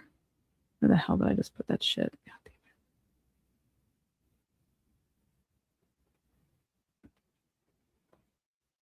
it. Oh my God. Can you guys believe that there's nothing that came back in the Holly Boa case yet? These people just don't give a fuck that people just sit there. When I say these people, like judges, like what the hell's going on? I'm sorry, but we should be able to oh, here we go. Google Earth. We the people should be able to write in to judges and like they work for us. They work for the government. I mean, they work for the people. Well, we the people have an issue that y'all didn't make the deadline. The judge didn't make the deadline here. Like, what's going on? Why aren't we intervening? I just have a problem with it. So, whatever. All right, let's pull up this Google Earth. God, we need to see what this shit looked like back in 2011. Okay. So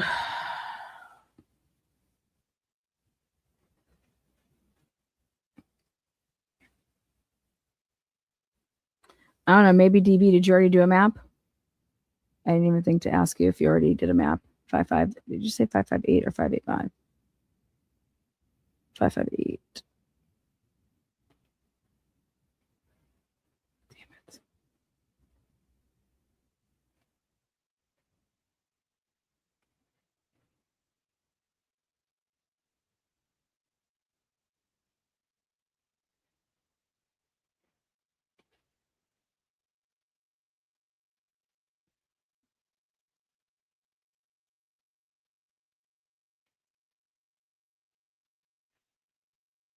There's not much to do a map of, really. Oh, she has? Oh, okay. I like it. 558 Stone Creek Court. All right, let's pull this up.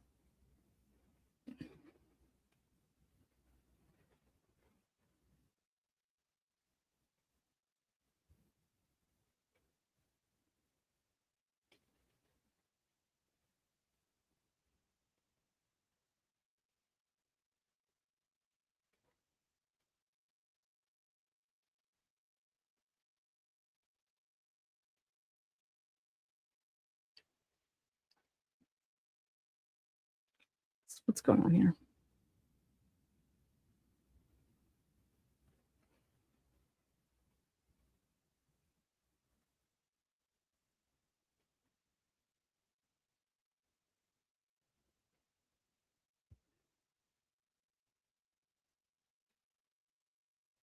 Where is this? What the fuck's going on?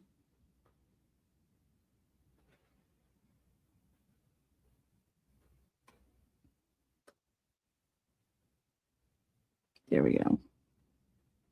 Taking forever over here. All right, get me on the ground level. Are you kidding me?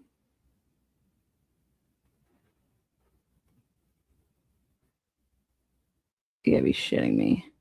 Okay, so that's the building.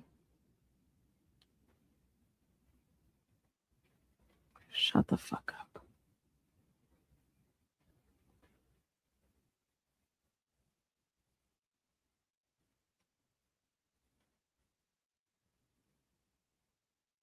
It's a dead end. They committed this crime on a dead end street.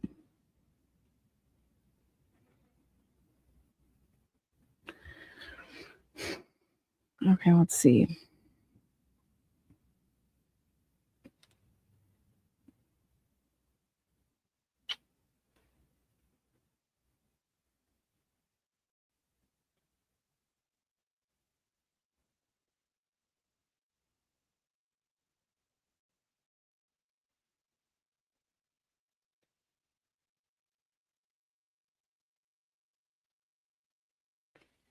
Right there. So wait, why can't we get into this one?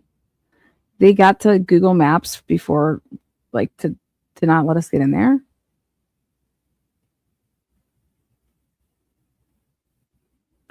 All right, so it's the closest one.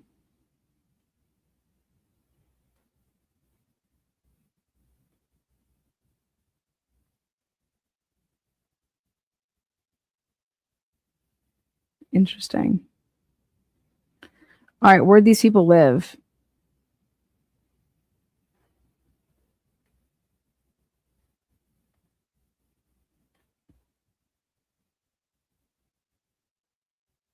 Did they give a location on the person that called in? 2011 View only has a few empty lots compared to 2026.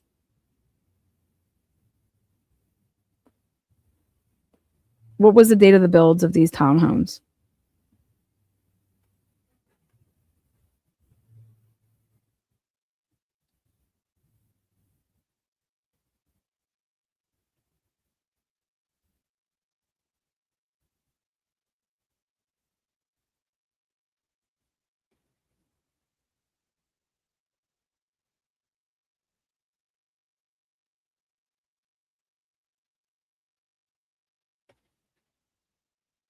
Who owned the property? Who owned the property? What was okay, so let's do some victimology here. Who was our victim dating at the time? Anybody? If anybody knows, it'll just save me some time. Well, that was the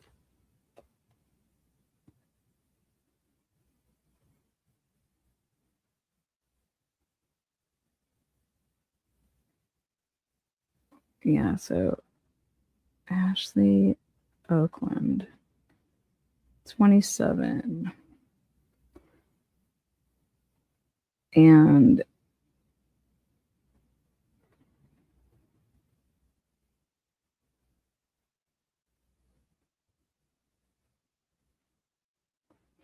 April 8th, 2011 was what day of the week? Was it a Sunday?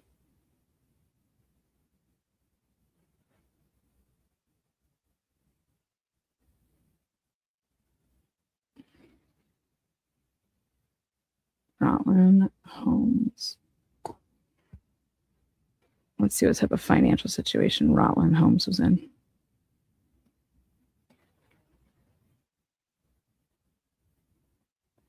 Rutland Homes shuts its doors after 38 years. Oh my God, wait, what? November 18th, 2011, Rutland has already sold its Des Moines, Iowa operation. Builder Magazine. Shut the fuck up. Take a look. Okay.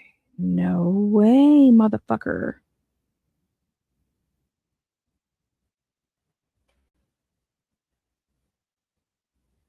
Oops, Friday. So April 8th was a Friday?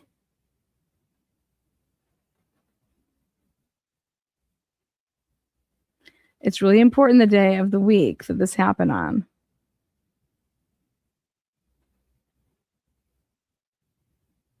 Okay, so what I got here is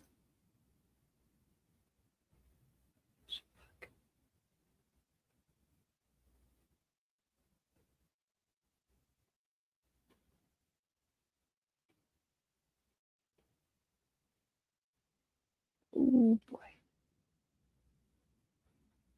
Well, you could have social plans on any fucking night. So the 8th is a Friday for sure. Okay. And they want to say that this happened around 2. Okay. She was scheduled to work 1 to 6. Okay. 1 to 6. Who works 1 to 6 on a Friday? Whatever. Okay. So Friday, 1 to 6. And this happened at 2 p.m. We'll just put near. Shortly after. How about why don't they just tell us what time the fucking cops got there? Okay.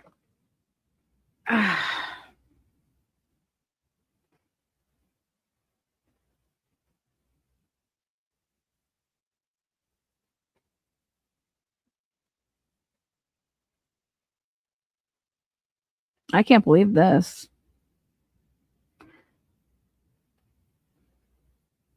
Rutland Homes, the 83rd largest builder in the country last year, will close its doors and liquidate its assets after it failed to reach an agreement with its 3-bank syndicate to fund operations, according to CFO Steve Kahn. The company will cease operations after it completes 40 more homes, 20 of which are under contract.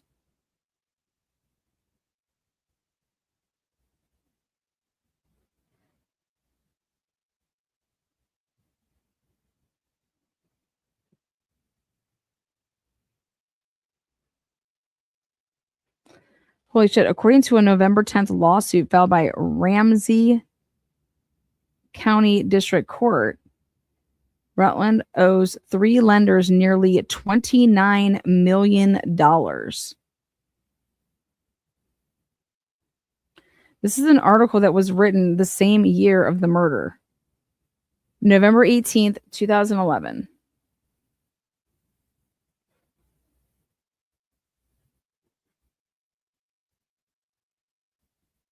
Did you know about this?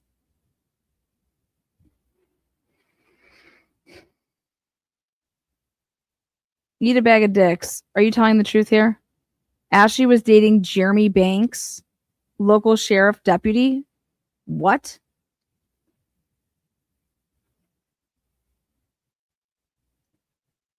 Okay, I'm going to share this then.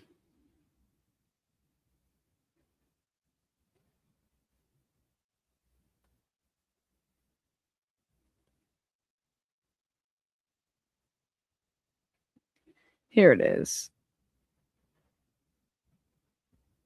November 18th, 2011.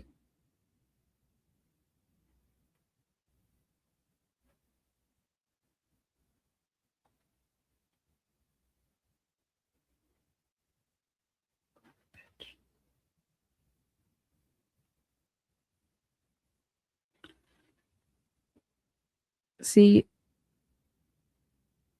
the CFO at the time was Steve Kahn. The company will cease operations after it completes 40 more homes and 20 of which are under contract.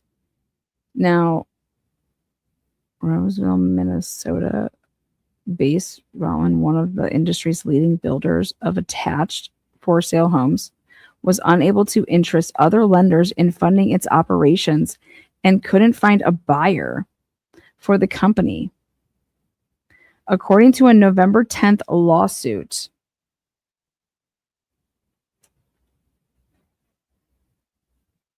filed in Ramsey County District Court, Rollin owes 3 lenders nearly $29 million. Rollin was broke. 3 lenders, 29 mil. Who are those lenders? Because of the company's significant debt, lenders probably wouldn't recover all they've put into the company. Rollin has already sold its... Oh, wow. Wait, what? It's already sold its... and most of its assets in Tampa, Florida, based... What? A court order receiver will now be part of the company's finances per its loan agreements.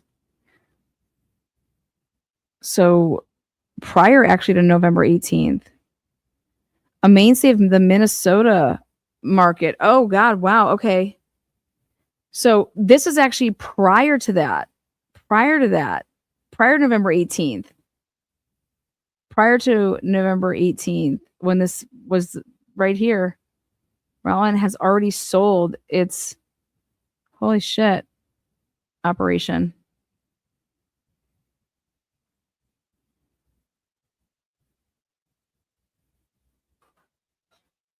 Okay, then let's go back over here.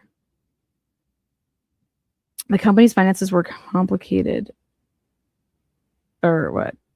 Yeah.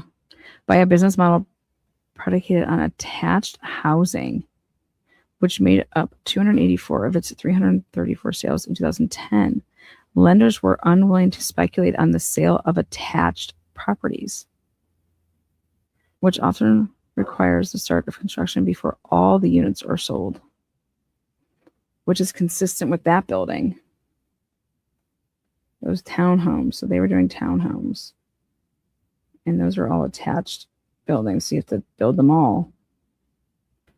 Why didn't they take some time off and fire up some singles?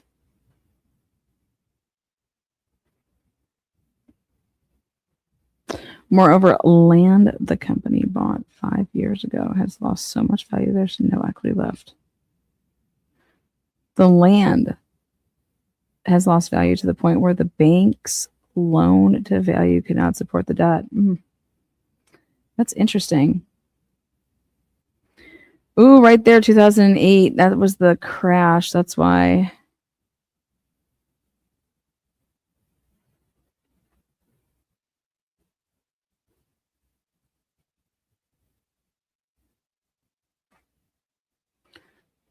All of its subcontractors would be paid.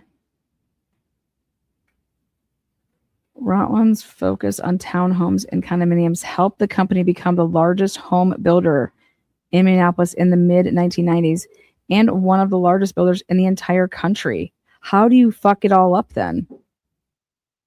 That's a serious fuck up. They took some serious risks, that means.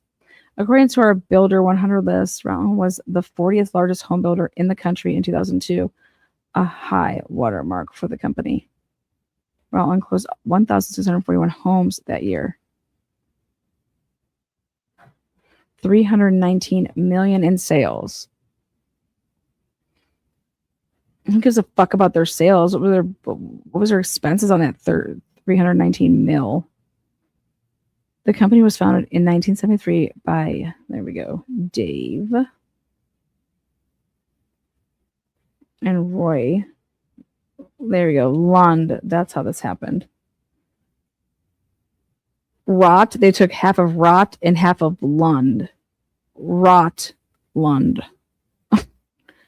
These guys are so fucking creative. Look at this shit.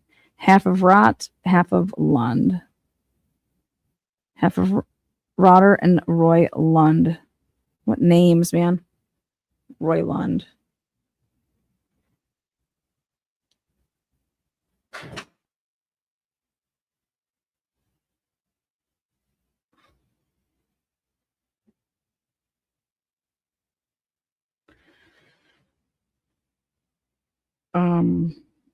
Rot. Lund was the 40th largest home builder. Okay, damn. Who were joined within a year by his brother Bud. So we have Roy, we have Dave, Roy, and Bud. Bud Rotter. The company has always done detached housing, but Rutland may be best known for its work in attached construction. Urban settings. During its first 20 years. Okay. After a $56 million public offering in late 1990, Rutland expanded into Naples. That's where they were like, yeah, we need to go get all those snowbirds. Well, then in 1986, in a move that caught national attention, the company bought the assets of Kevin Scarborough in New Jersey. What brought them to fucking Des Moines? The fuck? Rutland was the 6th largest builder in the Minneapolis MSA last year. Though permits fell during the first half of the year.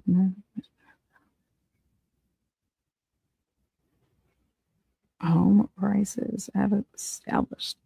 Stabilized and permit levels. That's all they fucking wrote. What the fuck? Well, that's interesting. Rutland Home shuts its doors after 38 years. 1973. 2011.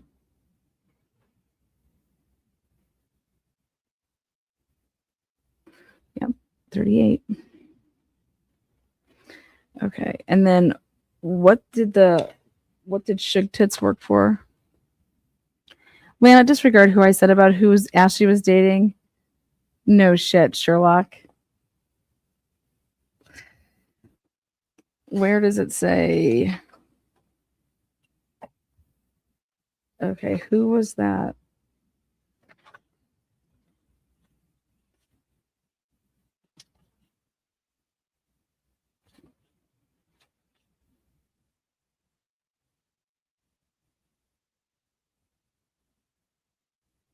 Both women worked from the same model condo. So they both worked from the same model. They're both used the same desk.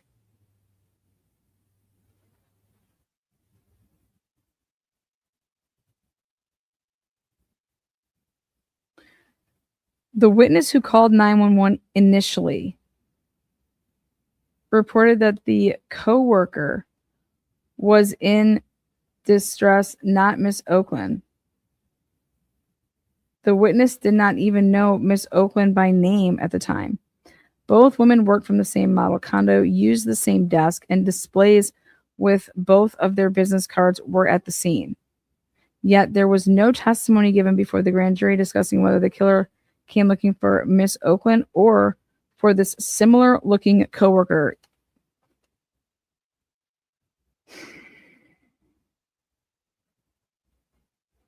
Who was the person a couple months later that committed suicide in a black SUV? Another coworker of Miss Okland. So Okland worked for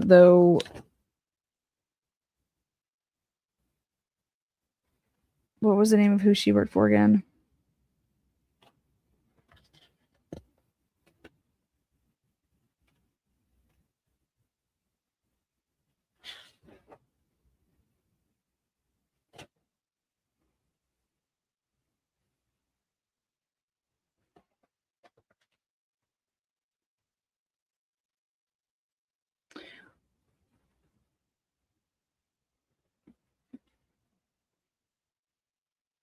Thank you. Iowa Realty. Okay, let's see who owned that. Let's see. Iowa Realty. Let's take a look at that.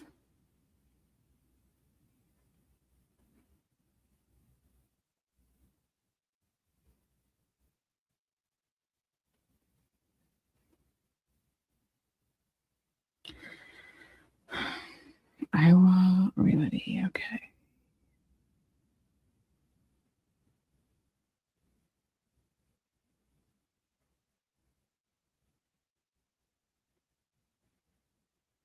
Let's see when they established.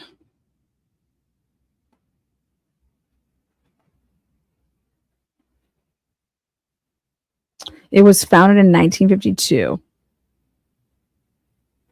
The company began as a small brokerage and grew into the largest real estate brokerage in the state, serving buyers and sellers across Iowa. Wait, what? I thought this was a.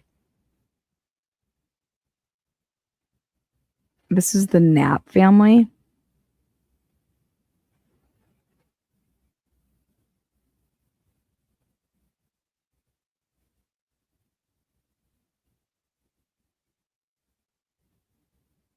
Okay, end of an era. Business record. This is 6 days ago. Come on.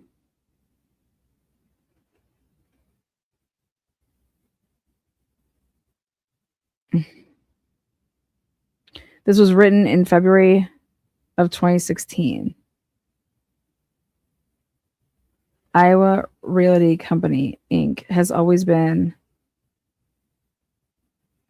a Knapp thing. Founded in 1952, Bill Knapp, headed by his brother Paul for 2 decades, and for another 23 years by Paul's son Mike. The family has presided over the operation and guided its reign as the largest real estate firm in Iowa. Fuck. Okay.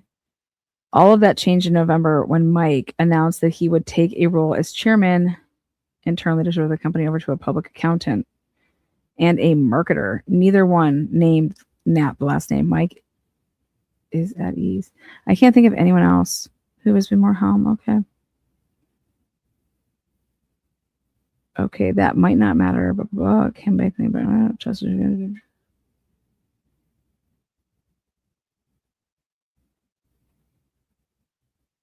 great, awesome.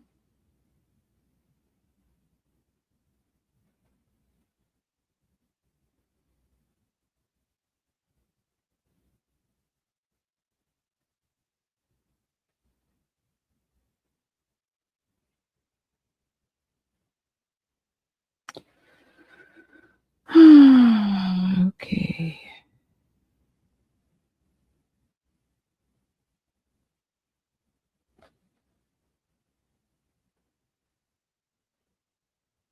The fuck is this? Central Life bought 80% of Knapp shares in Iowa Realty and agreed to buy the remaining shares a few years later.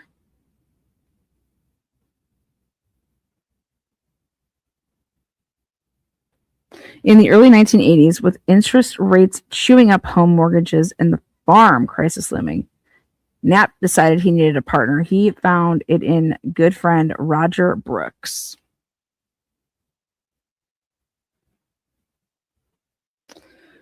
Who was president and CEO of Central Life Assurance Company. Okay.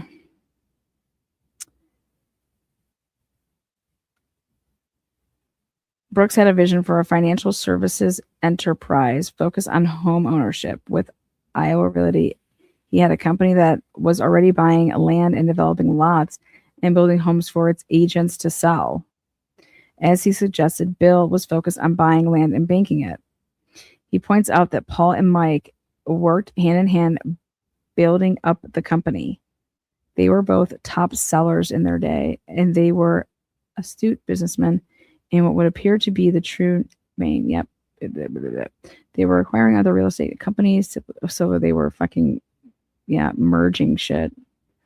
Roger was exploring a financial services model for real estate brokerage, mortgage, title, escrow, insurance, just a one-stop pop shop.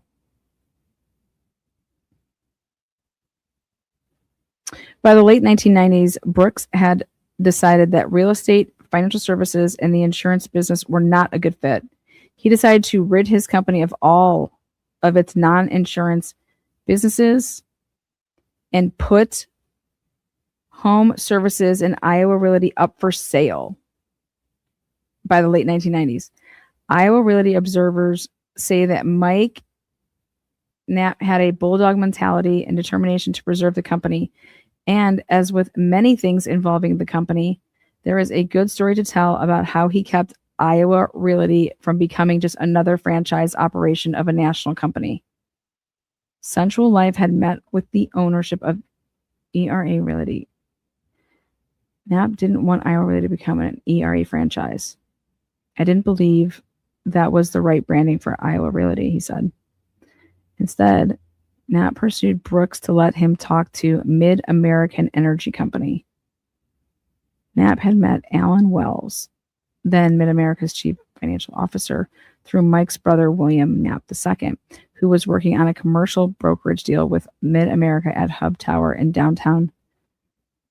The three men met to talk about ways Iowa Realty could provide services to Mid-American customers, especially home security services. What? Maybe they should have thought about that and put it on their fucking model places. The Knapps didn't know at the time that Mid-American had acquired a home security firm. Little matter. After the meeting, they all agreed to stay in touch. A few months after the meeting, Brooks decided to sell Central Life's real estate businesses. Mike got in touch with Wells, and Mid-American Energy bought in May of 1998. Iowa Realty was the backbone of the company and had doubled in size during the years it was owned by Central Life. A year later, Berkshire Hathaway bought Mid-American Energy, including its real estate operation. Mike was named president and CEO of Iowa Realty's parent, Home Services of Iowa. Ron Pelletier was named president of Home Services of America, which is based in Minnesota. To this day, you have to press Mike Knapp to get a sense of his role in the transaction. What? It just happened by the right things happening, he said. The fuck it did. New leaders, known past, plan future.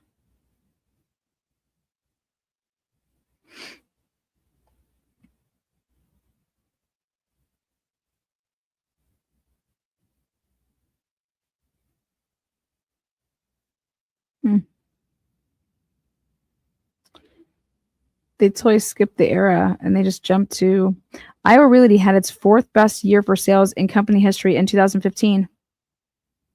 And this year will be even better. They don't even talk about the fact that there was a murder that happened in 2011. Okay. Oh, here we go.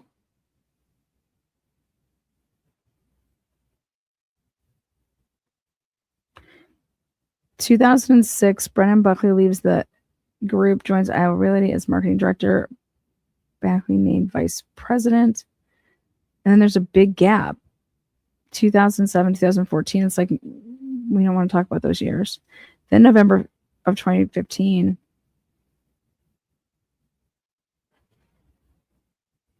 And then this was written in 16, so whatever. Is this news? This is all news. All right. Who dated her? Who was dating? What's her name? In 2007, the lawsuit seeks to recoup between $6 million and $7 million in special tax. Her BF was from a prominent family and was a third-generation real estate developer. Who? What's his name?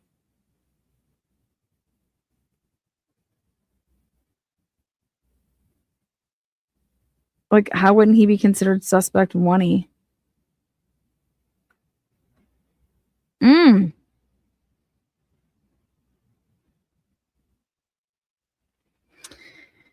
Okay.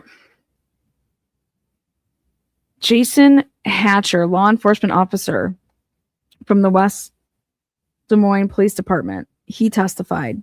James Pulp, detective. Chris Calloway, investigator, cold case homicide unit. Iowa Attorney General's office. Chad Levig. Investigator Cold Case Unit. Wanda, what a name. Wanda Flower, civilian witness, and Clay Olson, civilian witness.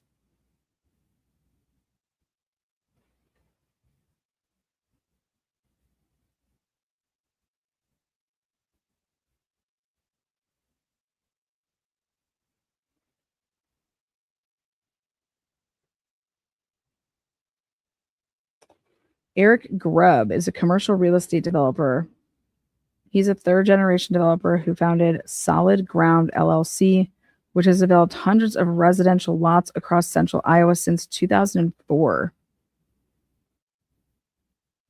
Solid Ground. We'll see how solid that really is. He holds a CCIM, Certified Commercial Investment Member designation, and has worked as a broker, focusing on multifamily investment sales.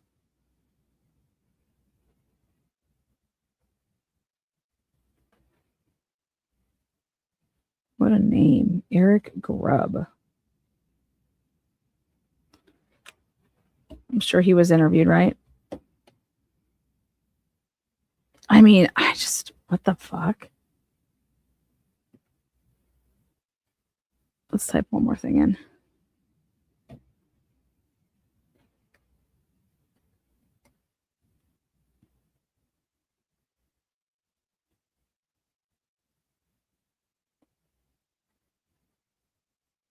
Hmm.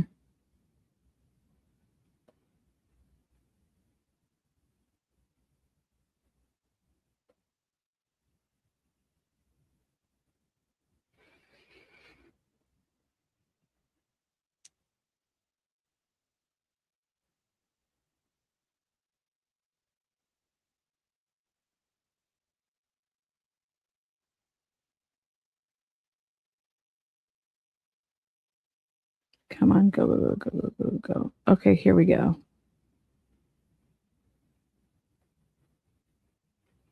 I'm going to share this. Ready?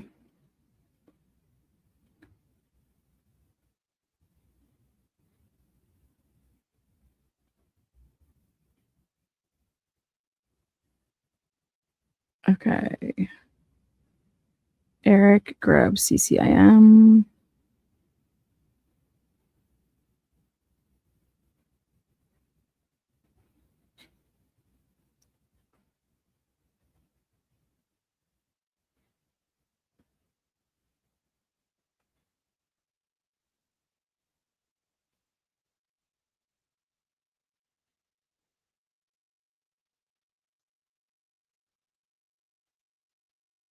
A third generation real estate professional.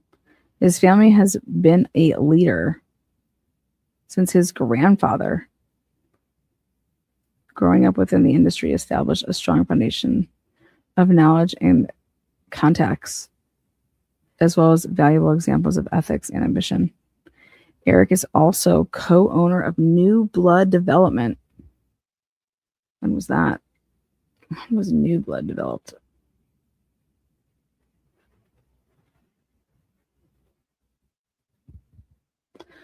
A commercial and residential construction / development company with projects throughout the greater New Blood Development. Awesome.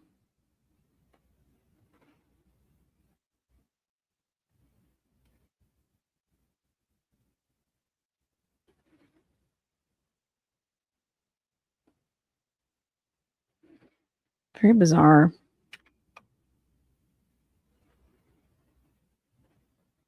Where was he? Oh, wow.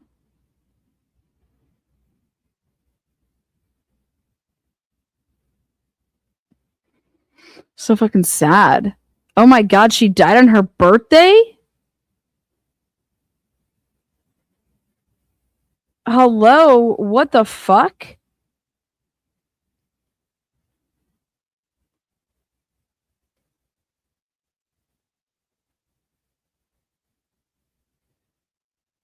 April 8th, 1984. April 8th, 2011. How is this not being made a bigger deal? She died. She was killed on her birthday. Hello? What the fuck?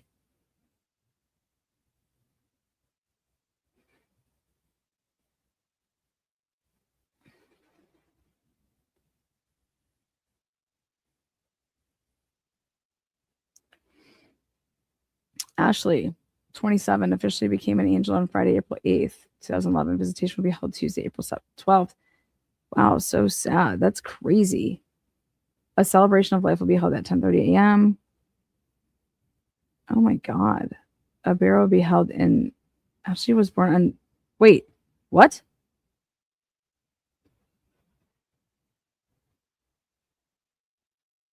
Ashley was born on December 30th. Look at this shit. Ashley was born on December 30th, 1983. Okay, I'm not losing my mind. April 8th, 1984 to April 8th, 2011. That's what it says on this. That has to be a typo. How does one mess that up? These people, I tell you what. It says that she was born December 30th, 1983. Growing up, Ashley was involved in sports, dance, 4-H, and piano.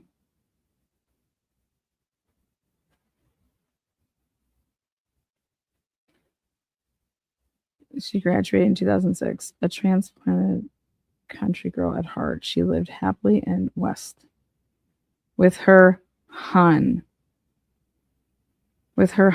Eric, and new pup, Indy.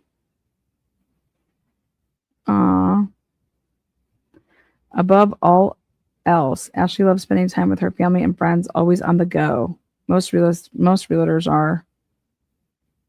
I've never met a always on the go. Her biggest struggle was finding the time to make everyone feel as special as she thought they should. She began her real estate career, which quickly became a passion, at the JDR Group. In 2007. Then 2010 with Iowa. Who recruited her? How'd she switch over? She's a good-looking girl.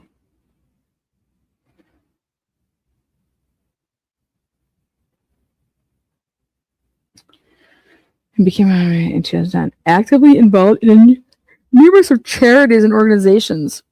Her limited free time was spent as a young Variety board member.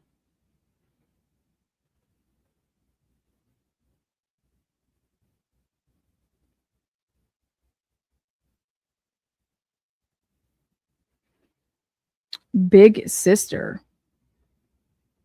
An avid young professionals connection supporter. Okay, these people have mixers and shit.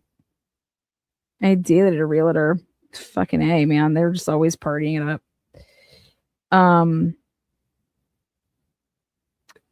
Young professionals connection.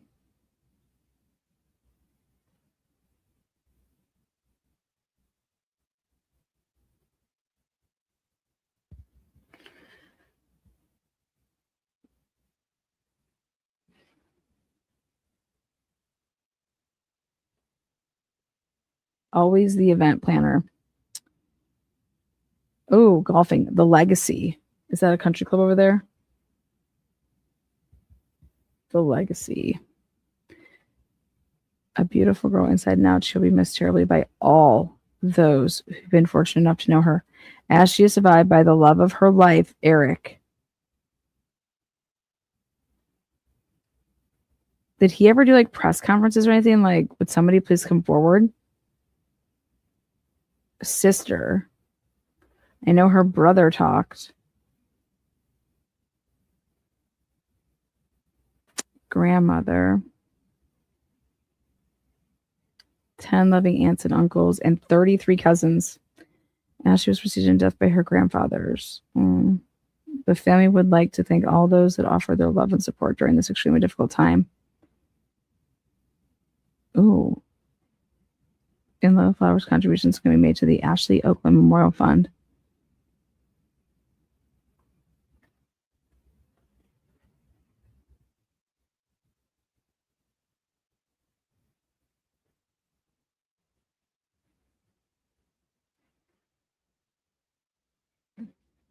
Distributions will be made to her and her family's favorite charities.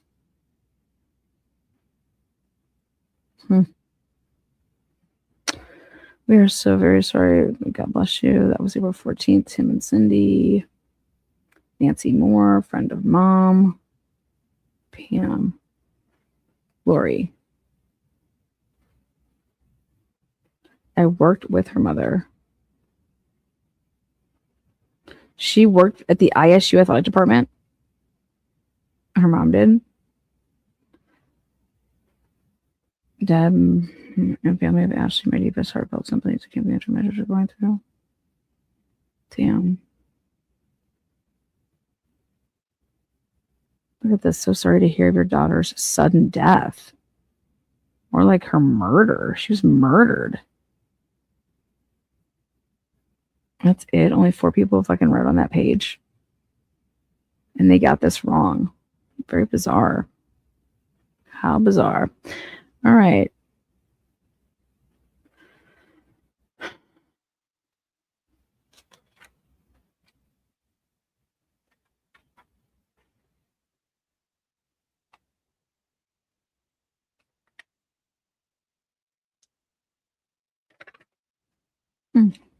Okay.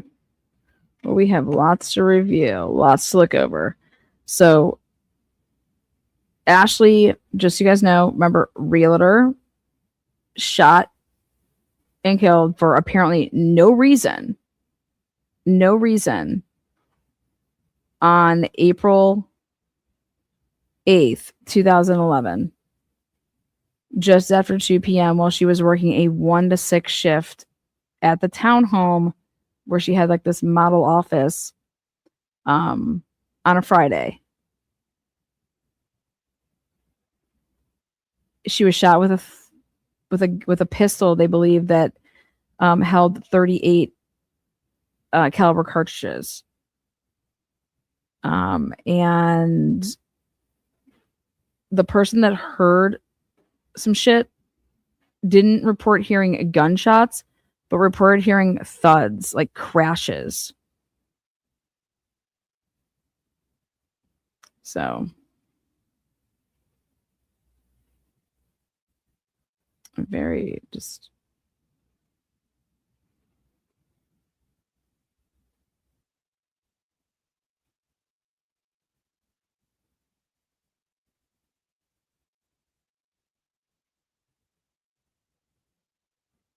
wonder what he's up to now. I just don't remember this being in the news that much. But then again, I don't live in Iowa, you know. But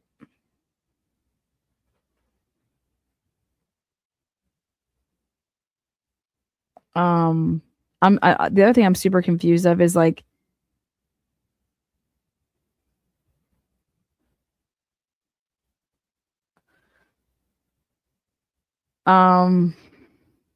okay, Chrissy Ramsey. Okay, she's arrested. 15 years later, was she scheduled to be working, and she works in the building next to her? Okay. So it would make sense if somebody came outside, goes in to hear like what the hell was that, goes to the next building next door and is panicking like, oh my God, what the heck's going on? Calls then somebody, right?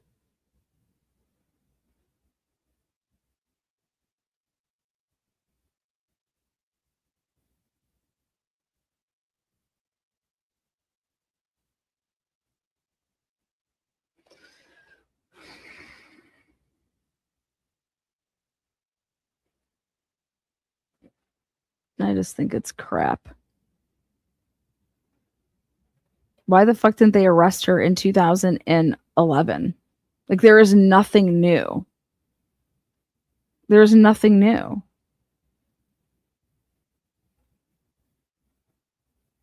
Nothing.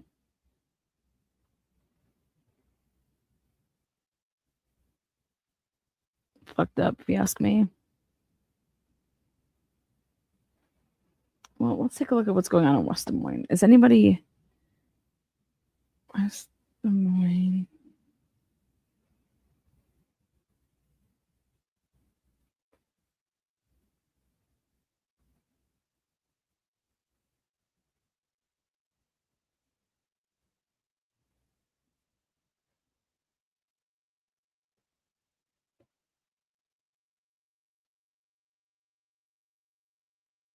Oh my God.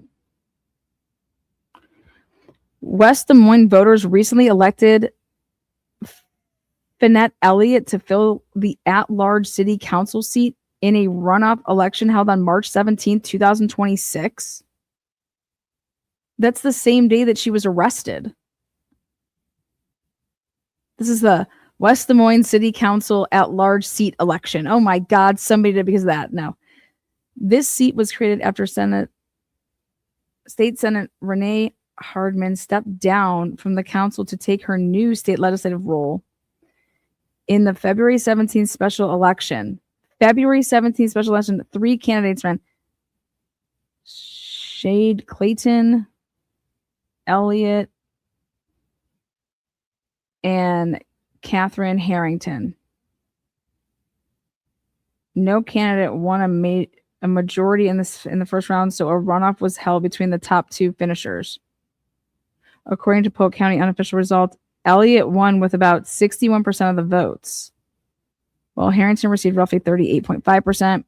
Clayton, who came in third with about 27%, was not eligible for the runoff. Elliott, 68, has lived in West Des Moines for 35 years after graduating from Iowa State University in the 1990s. She has served on the West Des Moines Community School District Board since 2021 and has spent over 4 decades in business management. Next term, Elliott's term will run through December 31st, 2029. Awesome. That would be for city council.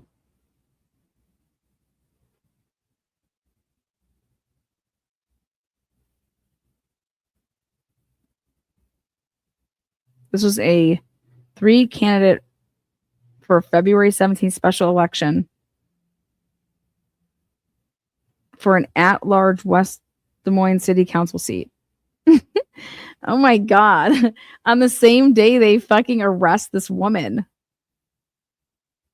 There's a new DA as of 2025, Lana, but I just think it's super weird, all of it. On the day that she was arrested. Woo! City council, baby. Go get them. Hey, we're going to announce it on this day. Slide under the radar because everyone's so like going crazy about their city council shit.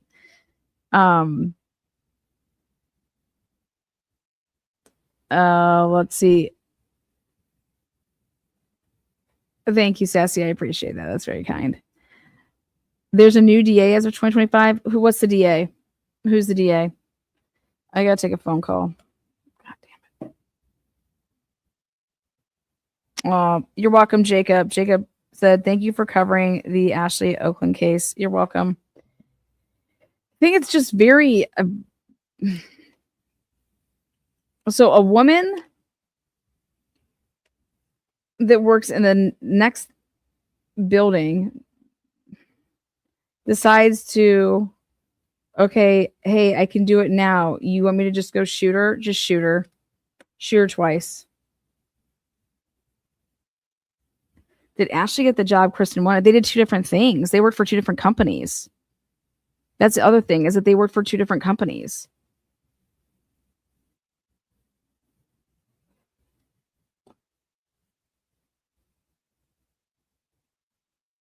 Truly bizarre. Where's my downloads? Let's go back to the Ramsey binder here. I don't think she got the job. They just did 2 different things. They were not even... Give a shout out here, DB.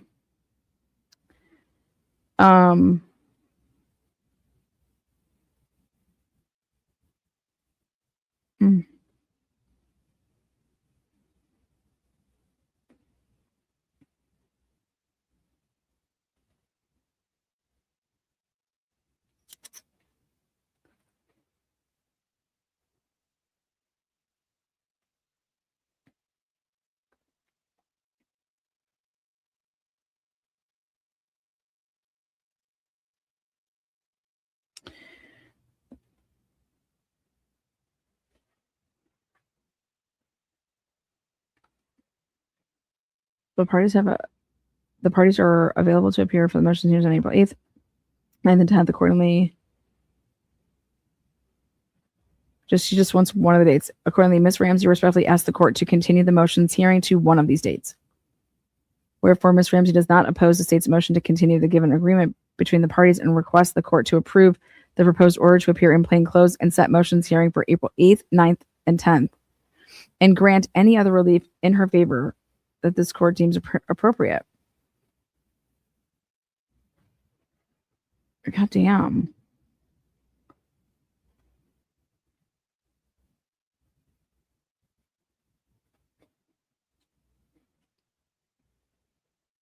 The state's motion to continue the March 30th, 2026 hearing comes before the court.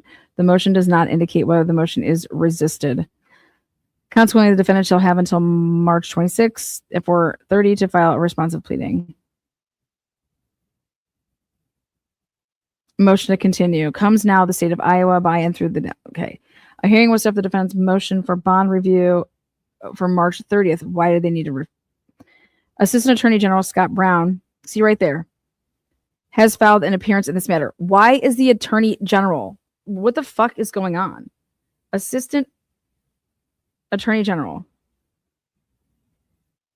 AG, Scott Brown.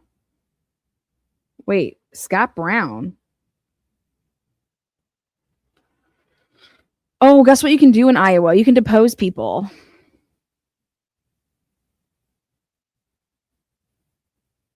Mr. Brown is in a murder trial in Western Iowa at the same time of the hearing on the defendant's motion for bond review.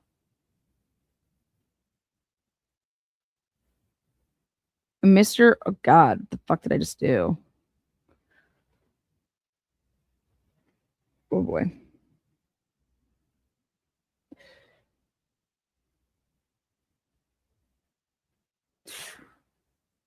Oh, hold on. I can't even read my own thing that I put up. Wait, there it is. Mr. Brown anticipates the trial to be concluded by this date. Okay, the state requests. Okay.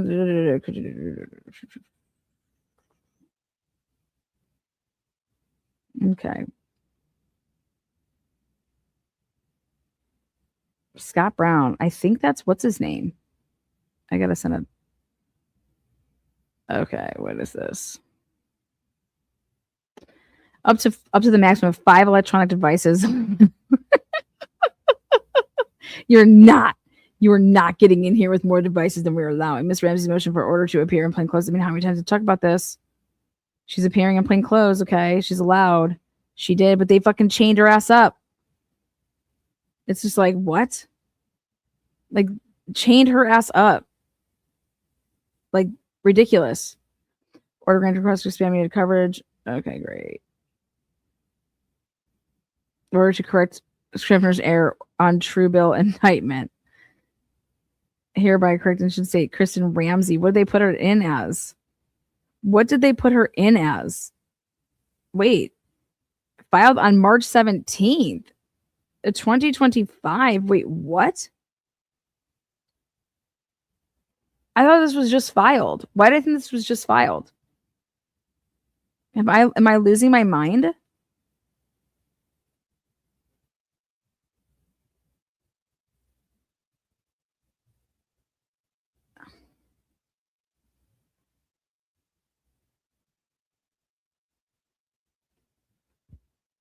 Do you guys see this? What is this? Just so we're clear, it's 2026. Is that an error? What the fuck's going on? What? Yeah, see? 2026. These people suck. All of them should get fired.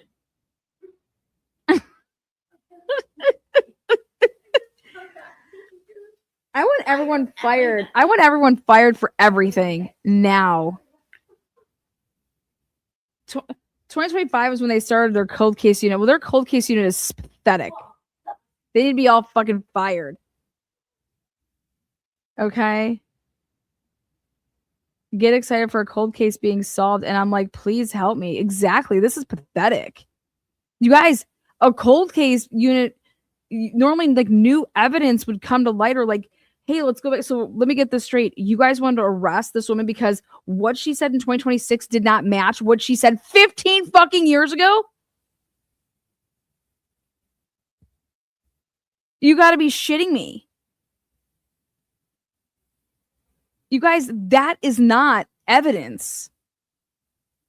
That is memory issues. Earlier this week, a grand jury determined there was minimally sufficient evidence to support an accusation. An accusation.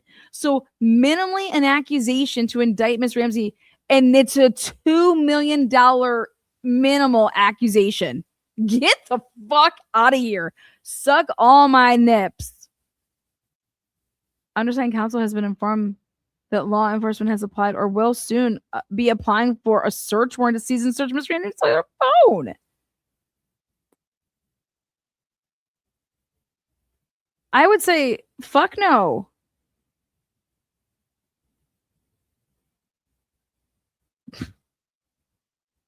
I don't understand. I just don't understand. How boring. Yawn fest. I'm not even going to read that. No shit. We understand that a warrant must be all these things. But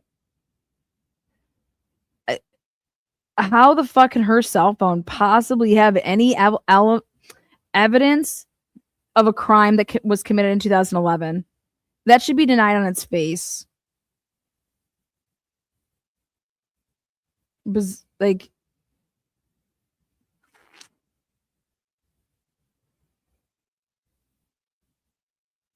just denied. Okay. And here we go. I'm going to end on Miss Ramsey's motion for bond review. Oh, wait, did I read this one? No, I didn't. Okay, comes now. Kristen Ramsey, by and through her own counsel, and asked the court to modify the bond order and permit Miss Ramsey to pay 10% of her bond of the clerk of court.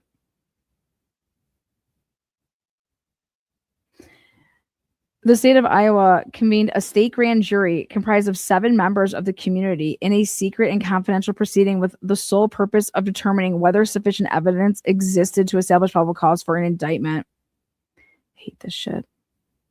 The grand jury, without any presentation of evidence from defense counsel or the requirement that the state produce mitigating evidence on behalf of the defense or the defendant, returned a true bill of murder in the first degree against Chrissy Ramsey.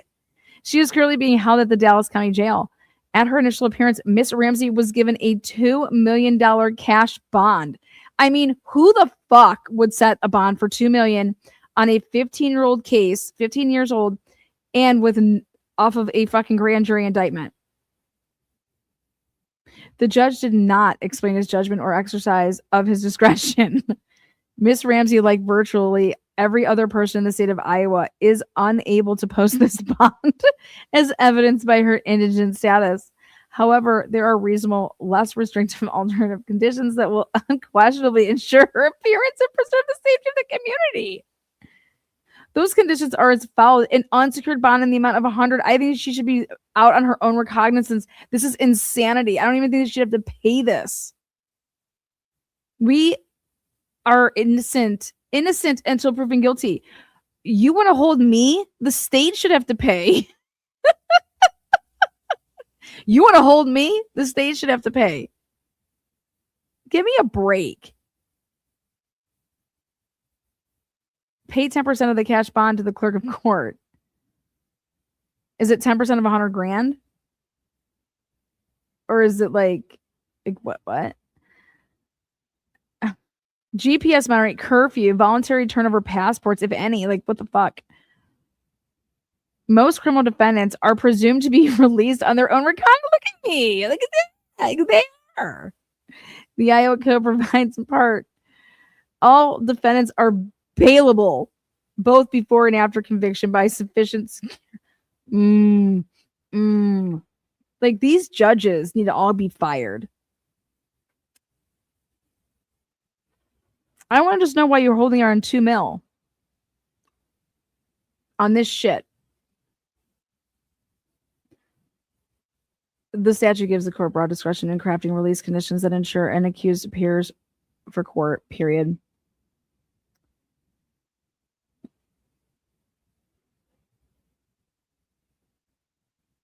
I cannot believe this. This makes me sick.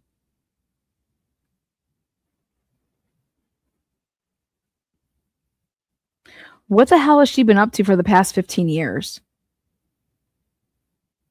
See right here. Yes. Hello. Excessive bail. Fuck that. She has a right to partake in her defense.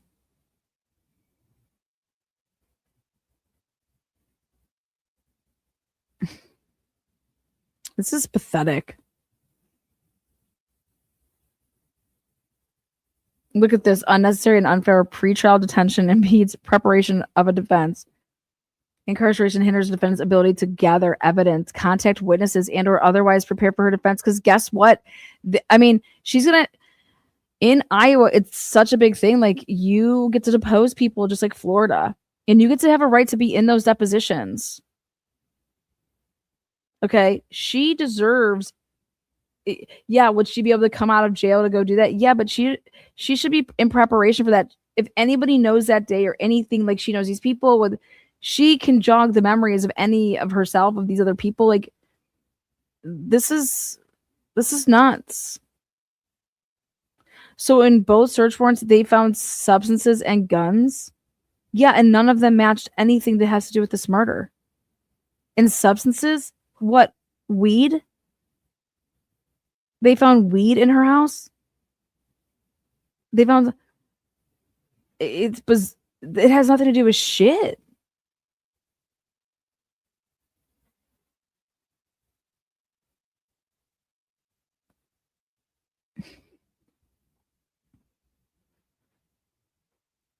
Get fucked.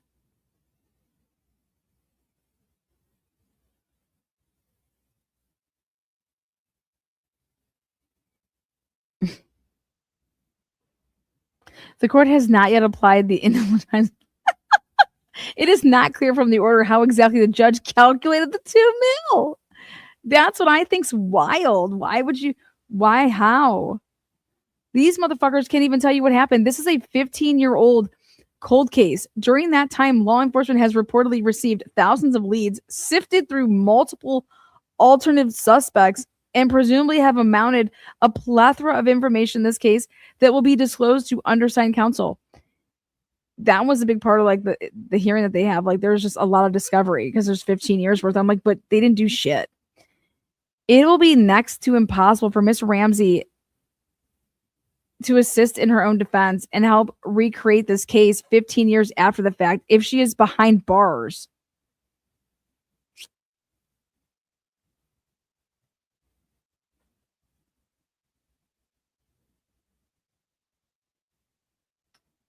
Family ties. Employment. Wait, Miss Ramsey has maintained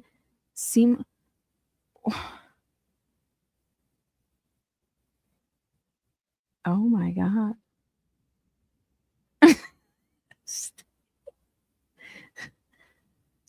Character and mental health, as evidenced by forthcoming letters of support. Miss Ramsey is a person of good moral character. Additionally, she adamantly maintains her innocence. Dude, did you see her? She's like over there bawling. Like, wait, you guys are arresting me for murder? I didn't do it. I didn't kill anybody. Now, I don't know. Maybe she knows who did it. I have no idea.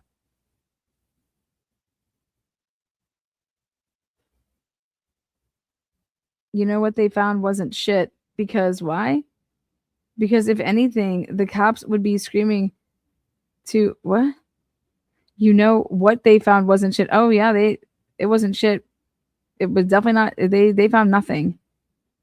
It was weed. Yeah, it was. This is what's nuts is that maybe it was meant for her. Maybe the killing was meant for her. Maybe the person took out the wrong person. We should ask Jennifer Drake. You know, you guys, but charge her for guns. These were legal guns. You're allowed to have guns in your home. I don't understand. These aren't illegal firearms. These were her husband's legal guns. Like, what? And they weren't hers. Like, how are you even fucking writing that? She's lived there her entire life. She's been living there since she was 10 years old. She has not moved. Didn't do shit. Miss Ramsey is 53 years old, and this accusation is her first encounter with the legal system, aside from a 2001 traffic ticket. This bitch a killer. This bitch a killer. Get out of here. These people, man. How do you look at yourself in the mirror when you put on that expensive suit and not say, I'm a clown dressed up in a fancy suit?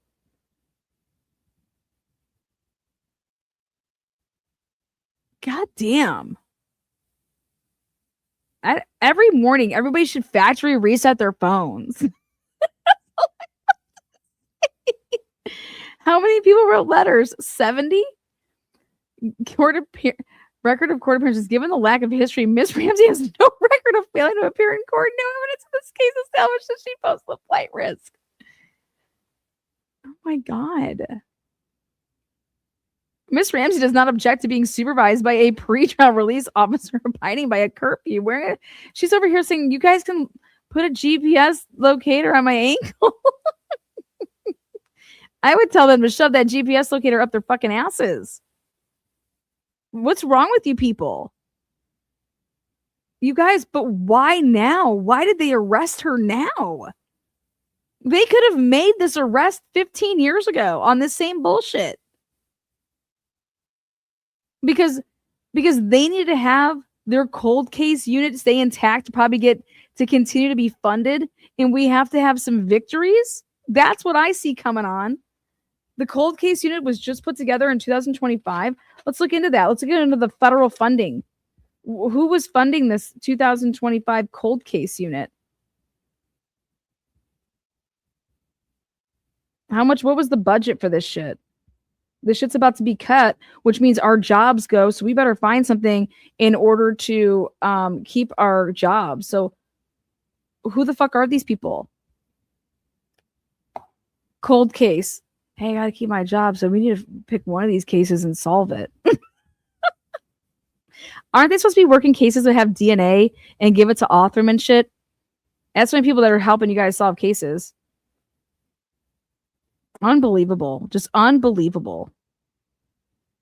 This woman's life just ruined. Because somebody has to keep their job.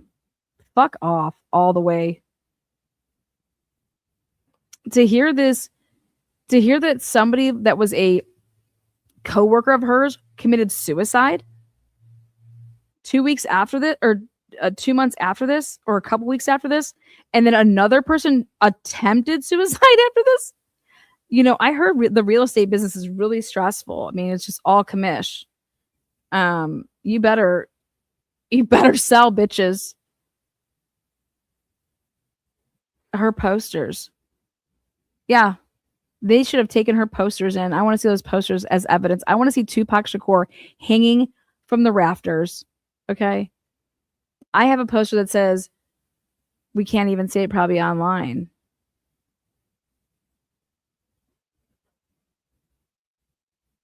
It says, I've gone turtle hunting. If I'm not here, I'm out turtle hunting. Man, that's ridiculous. And they removed the guns from their home too preemptively. But none of the guns are 38. Like, but how about this?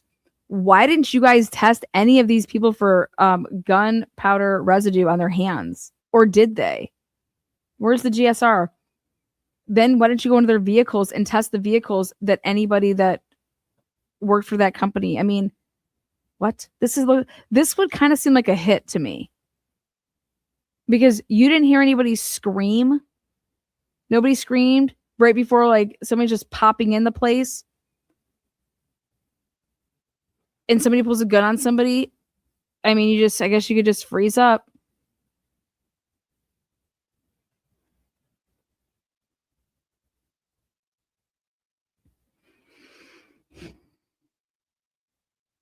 I don't know. I don't even know. Unbelievable. Okay. Well, this is just disgusting. You don't hold people because they don't have money. You don't hold people when you think that they do have money. Okay? This is just what's wrong with these people? What's wrong with these judges? Who made this decision? Her innocent status is the only thing that prevents her from satisfying the only condition currently that ensures her appearance. Basically, like, since you didn't put anything else on here, if we could pay this, she'd be out. Because no other work went into saying this is why this person cannot be, you know, it's like, here, bail or bond at this, you know. Oh, we're going to continue to cover it because we're going to expose the fuck out of this. This is disgusting. Okay. And talk about, I mean, who knows? Maybe the judge purposely threw a $2 million bond on this so that people would talk about it because it was just so crazy that, you know, here, this is a good way people get to talk about it. Who knows? Maybe the judge right here did a huge favor for this woman because it would draw attention. That's what, I mean, it already drew attention to me when I saw that it was 15 years old. And I'm like, okay, another woman? What's the motive here? Why'd she shoot her and kill her? And she shot twice, so that's like shooting to kill. You know, she didn't just shoot her once because she's stealing people's patience and then dipped. This was a shot to the body and a shot to the head. And then let me get this straight. Then after she did it, she just went outside of the fucking condo and just stood there in a panic, just standing for anybody and everybody to, after they heard the gunshots, to come and see that it was this woman standing there. What'd she shoot her for? Girl, you didn't water my flowers. I've been gone for a week. I came back, my flowers, my plants, everything is dead. Pop, pop.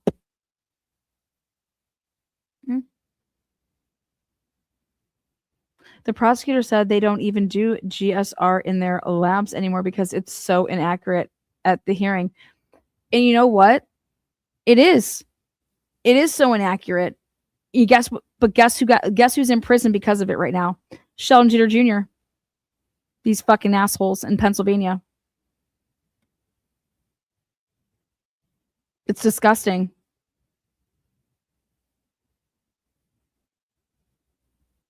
All right, guys, join me back here. I got lots more to say on this. I want more material. Like, we just want the material. So, like, we're gonna have to go digging for material. But I want to know about this suicide. We want to look into this suicide because was it just labeled a suicide and was it in fact a suicide, or was somebody else killed? Okay, let's look into this. Who's the person 2 weeks, a week later, a month later that successfully committed suicide? What, in a black SUV? They were found in a black SUV? Let's look up some old there's gotta be a write-up of it.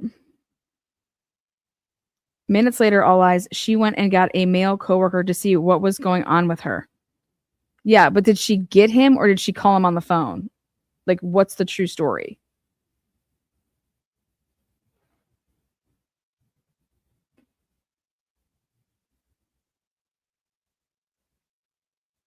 And I don't understand. I mean, the email right before this, that almost to me, I don't know. She's just typing on a computer, sends an email, and makes plans for, yeah, I'm working till 6. I'll meet you guys at happy hour. You know, send. So she's alive and well. Do you know when somebody has that's what's establishing this time of the crime. So what time was 911 officially called? I don't care, like, just what time was the call at? Why does the state want to stay away from saying what time 911 was called at? Isn't that bizarre? It's like, that's why I was like, what time did Jennifer Drake call 911? They never said it. You want to know why? Because they couldn't. Because there's nothing to back it up. So they just said they didn't, they avoided saying anything about it in the probable cause affidavit. Ridiculous. And instead they said that they used the time of Isaac Funderburg's call and try to say that this came in before, Miss Drake's call, because she was transferred to, she was transferred to X, Y, and Z places. And that's why her 911 call came in after his. And I said, nope, that's not why at all. Especially when Isaac is telling you that he didn't call 911 right away. Get fucked.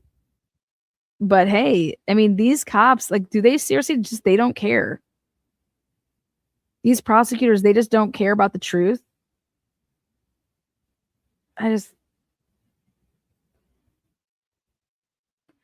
Yeah. I can promise you, if I was to do it all over again, I would have went to law school to be a prosecutor, because I would stop this type of shit. You have way more power as a prosecutor. You get to pick and choose what cases go to court. Going and being a defense attorney. No. How about we just go clean up the problem? And the problem is, like, go be a prosecutor. And I'm not going to let this type of shit go on. Like, I don't know. Politics, though. You'd be surprised.